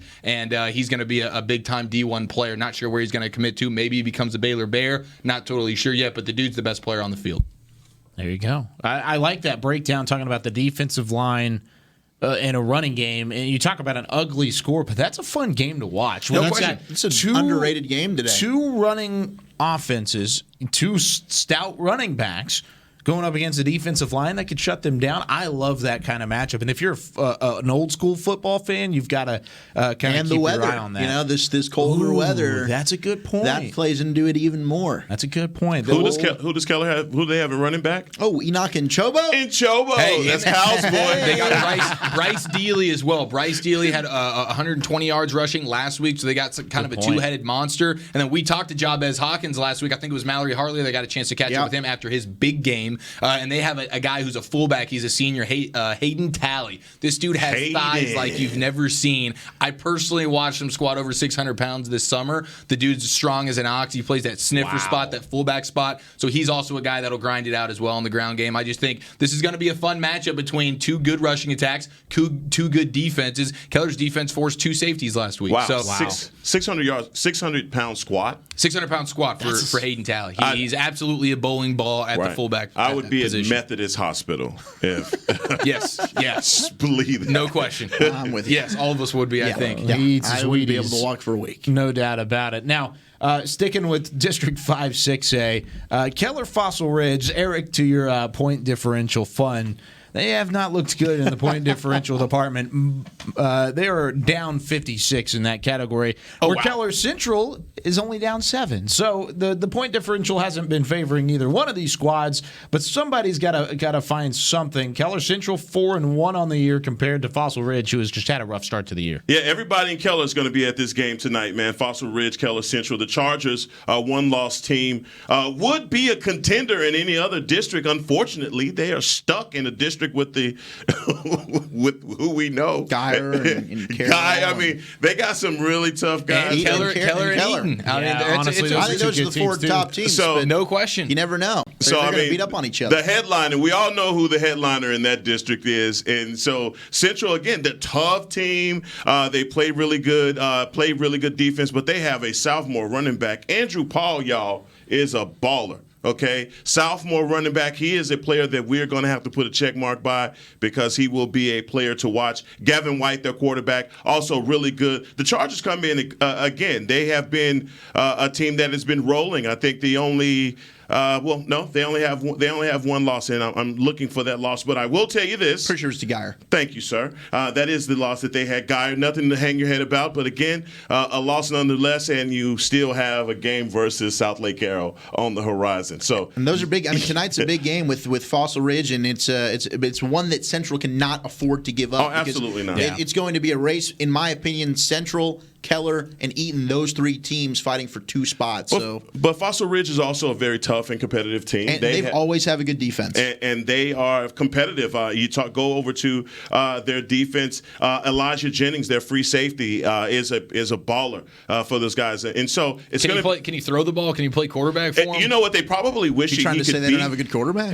Yeah. Well, Austin Stolman, their quarterback, is pretty good. The shout out to the Stolman family. No, you're right. All right, kickoff is at 7 p.m. and should be a very exciting game before Eric ruins it. He has a tendency to do that. I like that kickoff's at 7 p.m. Just get It's a good note.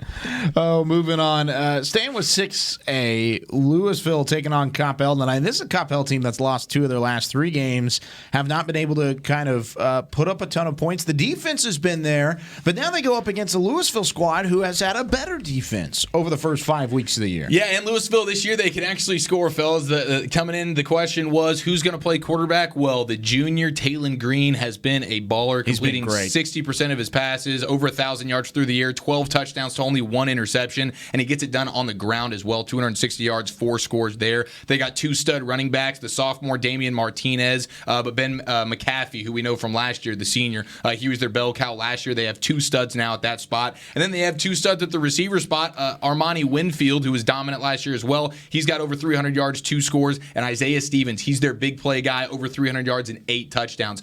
Louisville, we knew they could play defense coming into this year, but they've shown that they can play offense, and I think a lot of it has to do with the addition of Talon Green at quarterback. Really gives them, a lot of success at that quarterback spot, and it's allowing that offense to be pretty dominant. They're plus 131, in case you guys were wondering. And then on the defensive side of the ball, we know how good they are. They're led by All-State defensive tackle Christian Versey, who's a really good player. On the flip side, at Coppell, you talk about it. They lost 2 games coming in now.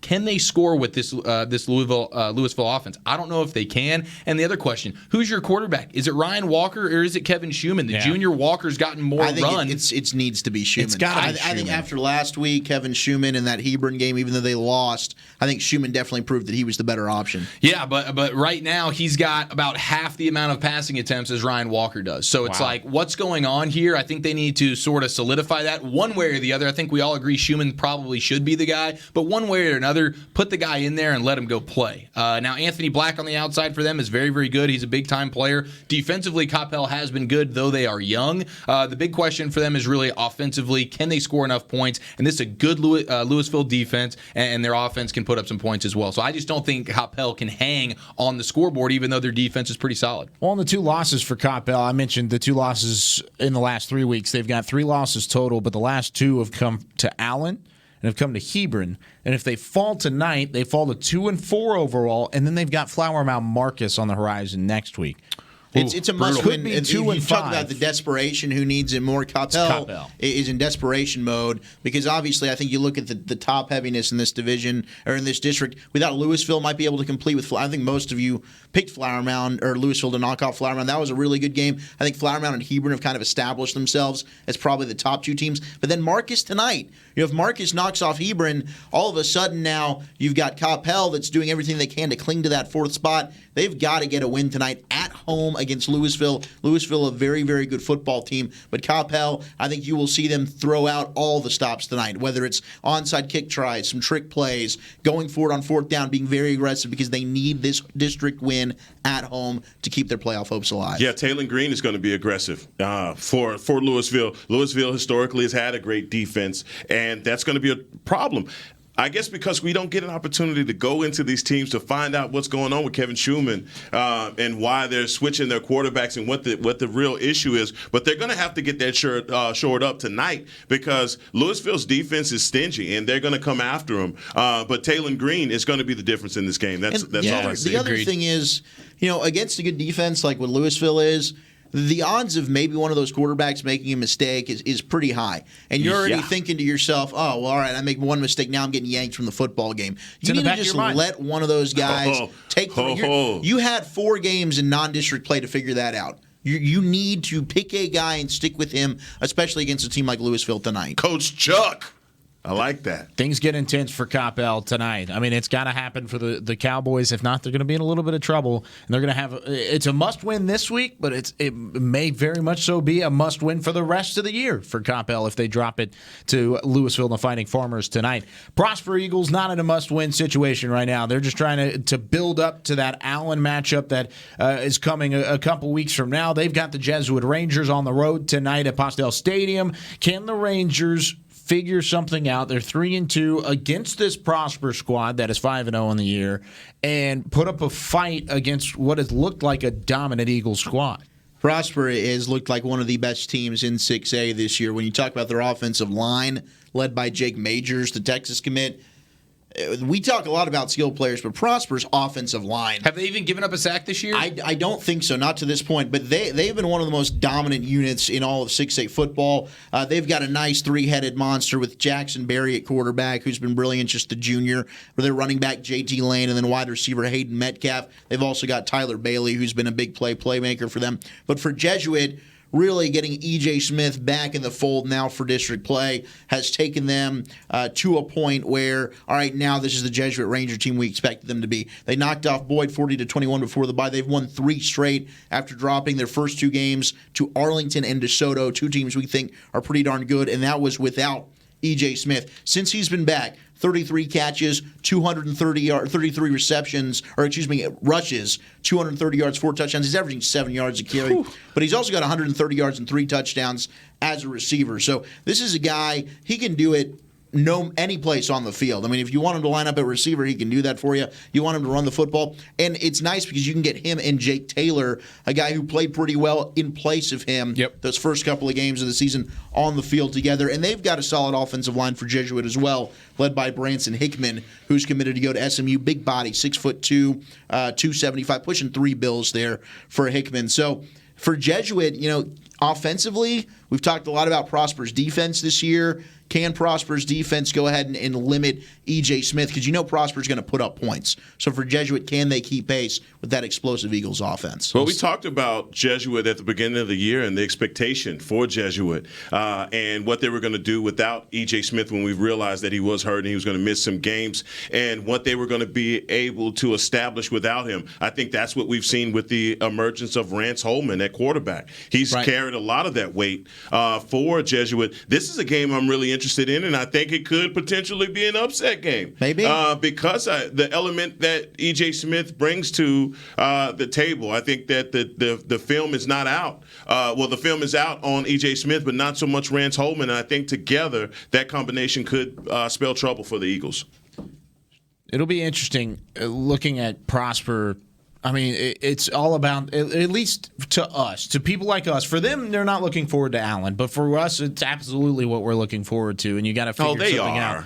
I don't know, man. They are. You can't really do that, especially whenever you're in 6A and every team could potentially pose a threat. You can't necessarily look ahead, but people like us can absolutely look ahead. We'll continue with 6A, looking at a Longview squad, of course, led by Hek'ma's right-hand man, Haynes King, with just really an outstanding start to the season. They continue to put up points, the defending state champions, but not only do they put up points, they don't give up a whole lot of points on the defensive side, and they were able to shut down a Rockwall team a couple weeks ago, and now they're taking on a Mesquite Horn squad. Any chance for the Jags in this one? No. I think that pretty much sums it up. Wow. Listen, that Horn defense is not very good, and Longview is going to be able to run the ball early and often. Haynes King hasn't really had to do a ton this year because their rushing attack has been so good, and that defense for Longview only giving up 6 points per game. That defense is the real deal, and so bottom line is Horn. Now, if this game was at Longview, there'd be 0 chance. I'll go ahead and give them 5% chance now. Okay. They get them at home. That makes sense. And we talked about this game a little bit earlier, but Colleyville Heritage, Denton Ryan tonight. Hek'ma Harrison got an opportunity to sit down with Coach Joe Willis of Colleyville Heritage. We're going to take a quick break. When we come back, we'll hear that conversation. It's part 1 of Coach Speak with Joe Willis, the head man at Colleyville Heritage. We'll talk to the Panthers head coach when we return here on Whataburger Friday Night Stars.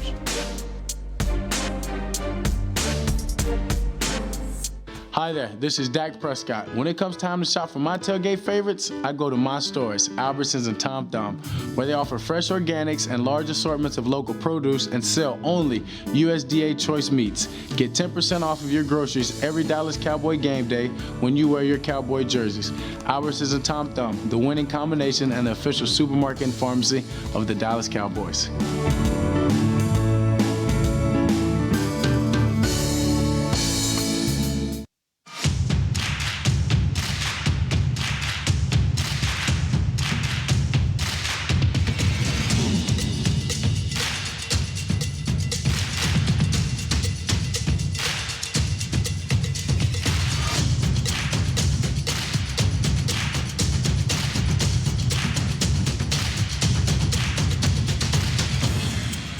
Gear up for back to sport at Academy Sports and Outdoors. It's in all of us, and we won't hold it back. Not one little bit. Nope, we embrace it, letting it fuel our passions, pushing us deeper than we thought possible and keeping us curious. It's what sets us apart from the herd. It's how we come up with the ideas that make people say, why didn't I think of that? See, when you nurture the creativity and passion that's in all of us, you'll learn nothing is out of reach.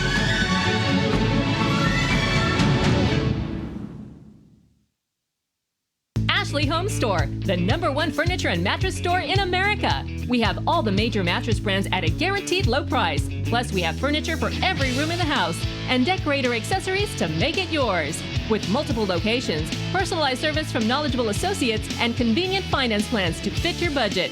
Ashley Home Store, the official furniture store of the Dallas Cowboys. This is home.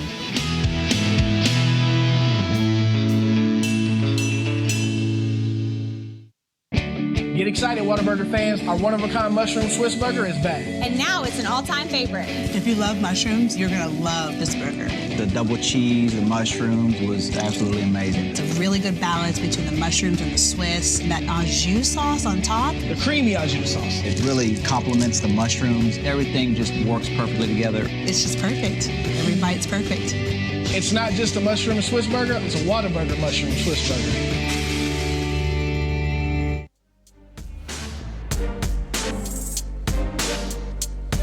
Hek'ma Harrison here on another edition of Coaches Speak. Coach Joe Willis, thank you so much for joining me, man. And look, man, you got some new digs here. Things have changed in the Colleyville community. You guys got a really nice bubble, man. So when did you guys build this? Well, so this was built over the last 18 months or so, and this is the first year we're in it. And you know what a job GCISD did putting this together, both here and at Grapevine High School. And really, it speaks to their commitment to our kids and the programs. It's not just athletics in here, you know, not just football, not just athletics. We have fine arts that come in here.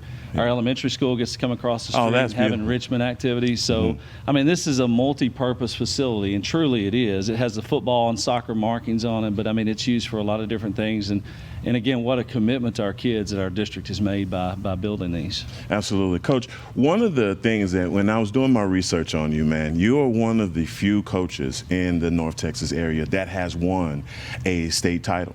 Okay, you did that back in 2014 at Cedar Park. Yeah, 2012. 2012, excuse me, 2012. Almost in 2014. Almost in 2014. But in 2012, you won it all. Not very few coaches will move from a program where, here in the state of Texas, when you win a state title, you go into folklore. You're a legend in your area. Tell me, what prompted the move and why Colleyville Heritage? Well, I mean, that's an interesting question. One, I mean, I'd argue the point that I won anything because I didn't win anything. Those kids and coaches that were there in that community, you know, we had a lot of good things going on. So I'd worked for a guy named Chris Ross who had taken an athletic director role, got into administration and left the coaching world. He had put together a good program at Cedar Park. I had joined him in 2007. First year on offense, and then switched over and was his defensive coordinator for several years there, and loved the place. I mean, it's a great place down there, a great community. Those kids and parents really bought into what we were doing, and so he leaves in 2012, and I take over as the head coach. But but got to keep a very good coaching staff. We were rebuilding that year, and Chris will be the first to admit that we had lost some really, really good players, but we had a group of guys that had got to watch those leaders in those years before that, battle and play against Lake Travis in 2 different quarterfinals and really play great games and lose in the last minutes of both of those games. So, I was bringing back a group of guys that are really hungry. And so our year didn't start very good. We were 0-2, So, and that was the coach. That's me not being ready for that moment. But our guys collected, got together, realized what was at stake, realized the tradition we wanted to build, and we rattled off 14 in a row in 2012, and ended up winning a state championship. And like I said, a lot of credit's given to those kids, those seniors that were hungry, and the group of coaches that were there before, because basically I just assumed that head coaching position, but we continued to do the things we knew would work. Stayed with that. 2014 had an opportunity to win another one and lost with 23 seconds left. Right. Lost to Ennis in a heartbreaker. Yes. Which getting to that stage is one thing, and then being able to win, it just goes to show you just how hard it is to actually win those things. But in terms of the second part of your question is what led me here. You get to a place as a coach where you feel like what you're doing is working. The accomplishments that you personally have, that those are there. Mm-hmm. But we were bringing back 15 of 22 off of that 2014 team. So that team the next year had a great opportunity, but I was of the mindset of we got to do something more. Mm-hmm. We got to be able to branch out and take exactly what we did there and bring it to a new place and see if that same model would work there. It doesn't always work that way. It's not always that seamless. Sometimes there's a lot of footwork you have to do. And Colleyville Heritage was a great opportunity to come in and show the community and show the kids, hey, if you work hard enough, you'll give yourself an opportunity to win. And we've had 2 seasons where we pushed pretty deep in the playoffs, and I feel like we've got a group on the way that kind of has that sense that same group at Cedar Park that won in 2012 does. But having an opportunity to compete at a high level in the Metroplex, which is known for its football, right. Those are the things that drive me. And I didn't want to get to a place where I was stagnant in my growth, and I wanted a new challenge. So here we are. Right. Now, when you got here, what was one of the first things that you had to implement when you got to the new program? I think any coach, when they come in, the first thing they want to do is they want to build their culture, and express their identity and mission and vision, for the program. And so that was the most important. Now, I went all the way through spring ball at Cedar Park, with that 2015 team. And so when I get here, it was late May. They had already finished spring ball here. So it was just a matter of getting those seniors in the room, those guys who had felt like, I was the 3rd coach in 3 years.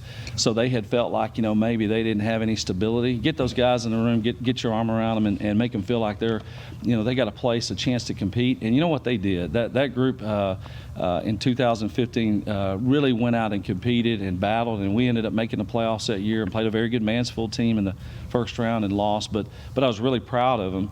But that was the group that was so important because I needed those guys to buy into what we were doing and have success with what we were doing so that they could pass on to the next team and the next team, which is how it works. You want that legacy passed down team after team, and so that group was really important, and I'm really proud and thankful of that group for the way they came in and believed in me. Yeah, and Coach, one of the things that I completely admire about the coaching, it doesn't matter where you coach, if it's in South Dallas or you are in Colleyville, you have challenges. Mm-hmm. And so some other coach may look at this and say, oh my God, look at all this. They got the nice indoor facilities, all of these things. But you have challenges that you face as a coach. Talk about some of those challenges that you have here at Colleyville. Well, no doubt. Coaching is a people business. Coaches is not X's and O's. Coaches is not schemes and strategies. Coaches is a people business.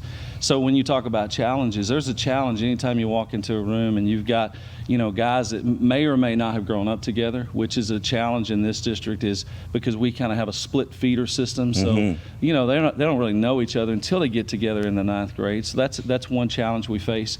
But being able to connect with those kids individually, being able to get all of those guys to believe in each other. I mean, that's a real challenge no matter where you're at. It's definitely a challenge here. And it's something, again, that I feel like we make strides every year. I'm not, as a coach, I'm not deciding who gets to play. You guys are going to get to decide who gets to play. It's going to be through your effort and your buy-in and the trust that we have in you. But you're going to select the guys that you feel like have that. So, for us, the challenge here is connecting all the pieces together. We're going to have some talent here, and it's not always going to be more than the teams we play, but we're going to have enough talent to get out there and compete and win.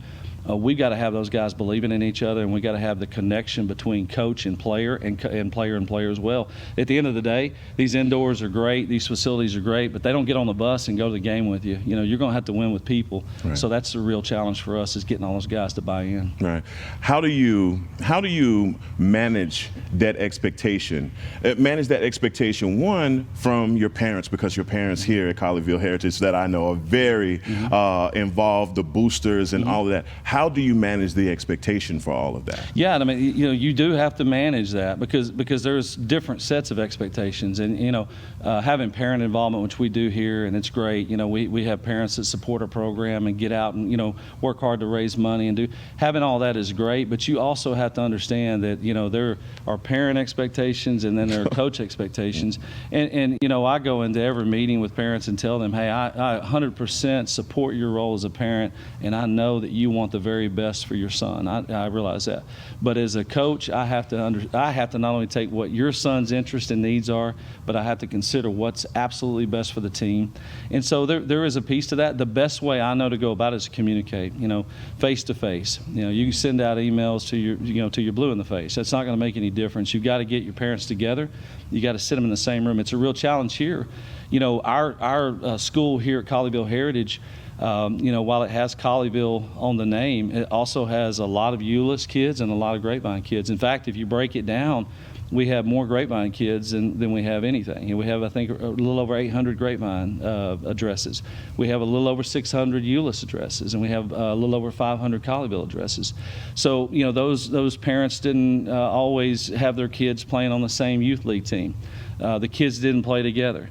So when I bring them together and I put them in a parent meeting, I've got 3 different communities that are sitting there, and I've got to be able to get them to relate to, hey, we've got to do what's best for our kids in this situation, and we've got to come together to do it. And it's a real challenge. Yeah, I bet it is. Now, Coach, I'm sure I follow you on Twitter, and I'm sure you see a lot of these schools and these kids and parents that pay for these personal trainers, and you see these guys going to these private camps and all of this.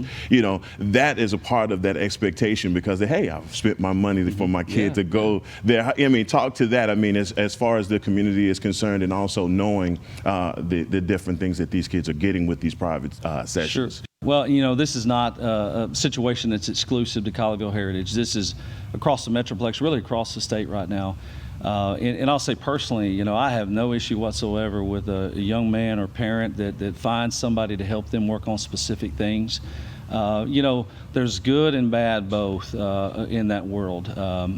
Since I don't have a lot of control and oversight into some of that, sometimes there can be bad habits just as well as there can be good habits. We encourage the kids here to do the things we ask them to do within the program.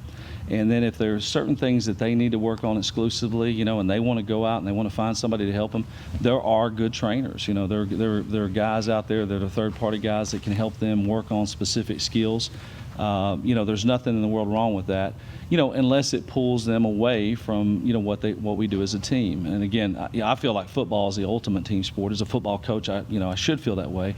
But I think it's one of these few sports where you have to have all these individual talents that really tie in together, and there has to be a good team chemistry. I feel like that is enhanced when the team is working together and they're playing within their organization. Recently, within the last 7 or so years, we've seen a rise in travel teams, where you take the very best talent, and an elite team basically. Take the very best talent and you put them all on one team. Well, I don't know that necessarily makes the individuals better, and I sure don't know that makes the team better. There's a lot of talk about exposure. There's not supposed to be any college coaches in any of these events. So the exposure is basically limited to Twitter. we tell our kids here that and I tell them, the only reason I'm even on Twitter is to promote our program and to promote what's going on. And that's actually a GCISD, initiative that we do that. So our community gets to see this is what our kids are doing. But that can get carried away as well, because sometimes people can look at that and they can see just the success stories, and they don't see, all the things that go on behind the scenes with some of the outside training. And, the bottom line is that trainers are doing, some kids a service there, but they're all in it, to make money. And so sometimes you get a kid that goes there for free, and sometimes you get kids that are going to go there and they're going to pay for the air conditioning in the building or whatever. Right. And they're going to be a part of it, but they're not getting the same kind of work that the better players are getting. So it's a mixed bag. It's something that I think is not a bad thing for kids, but I think it's something that has to be monitored and kept in check. And ultimately, at the end of the day, if it pulls them away from their team and it breaks down chemistry within the team, and it's probably not going to help them, or the team that they play on. I've seen both good and bad examples around the Metroplex of that type of training. But again, I feel strongly that kids should have the opportunity to go enhance their skills and be able to do some things, outside the program when the time is right, for sure. That's Coach Joe Willis sitting down with our very own Hek'ma Harrison. And Hek'ma, plenty of conversation there. Of course, he's got a tough task on the docket tonight against Denton Ryan, but definitely fun talking to Coach Willis. Kind of seems like a charismatic guy who cares for the kids and cares for the athletes, and that's what it's really all about when it's all said and done. Yeah, Joe Willis is an amazing guy. What he's developing in Colleyville through his team is one that is community-based, is faith-based, and it's all about football. These guys are doing it the right way.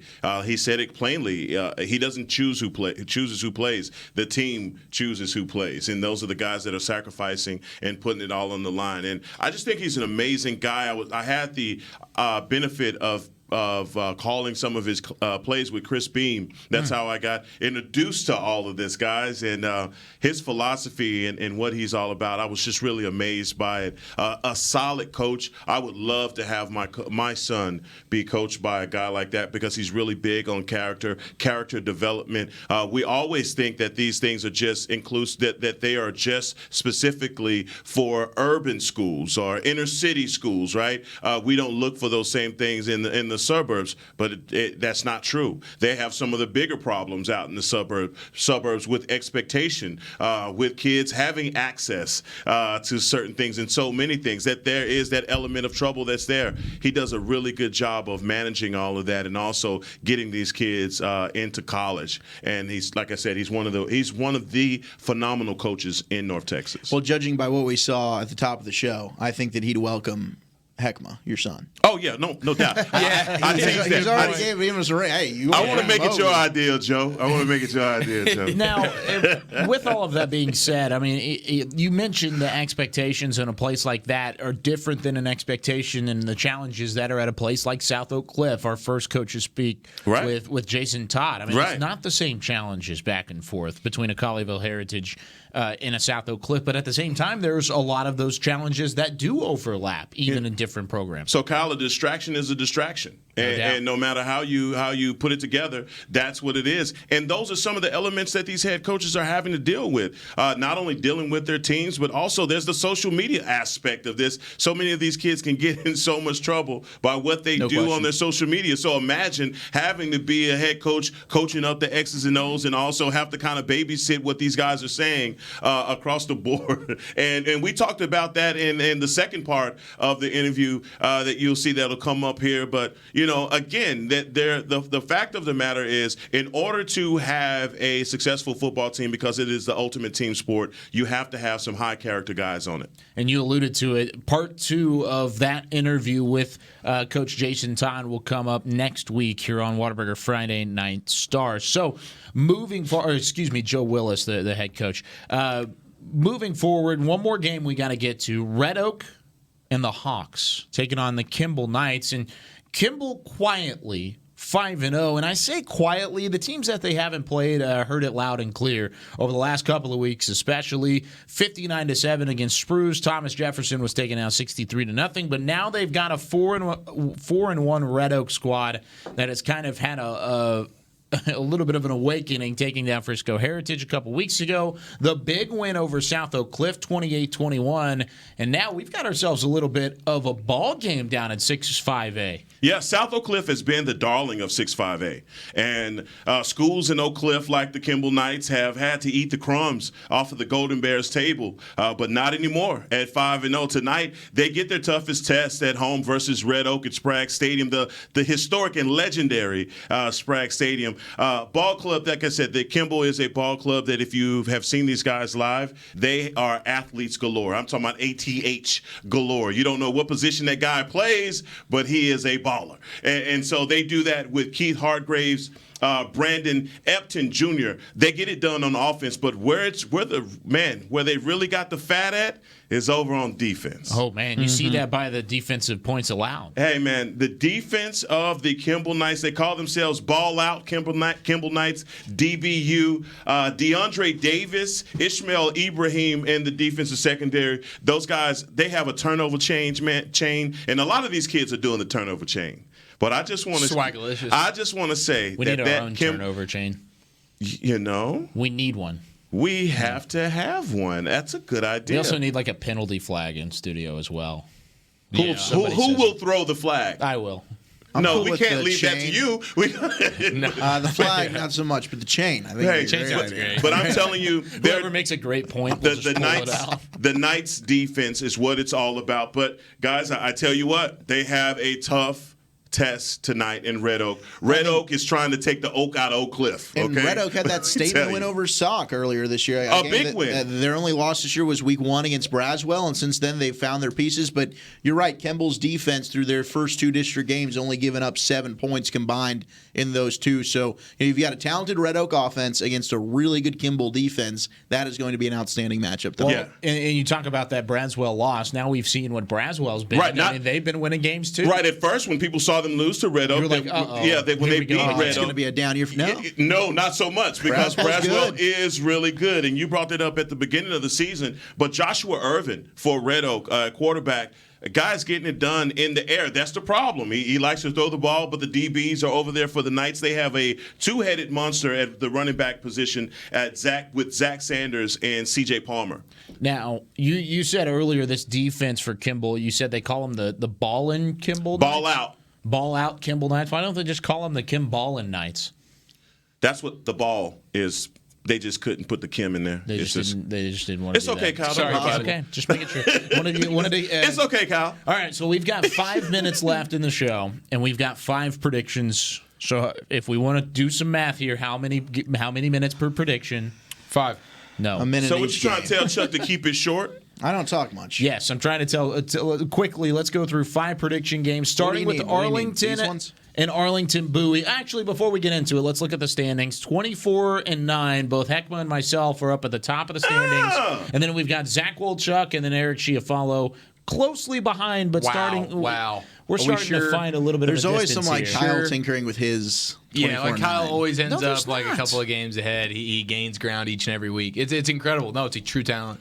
This week is it's a tough week of games, guys. Because look, here's the thing: you can either win every game, win every game, or you could lose every game this week. So yes, no in between. Lots of big games. I know. Whoever selected these is doing their homework. All right, Arlington Bowie and Arlington.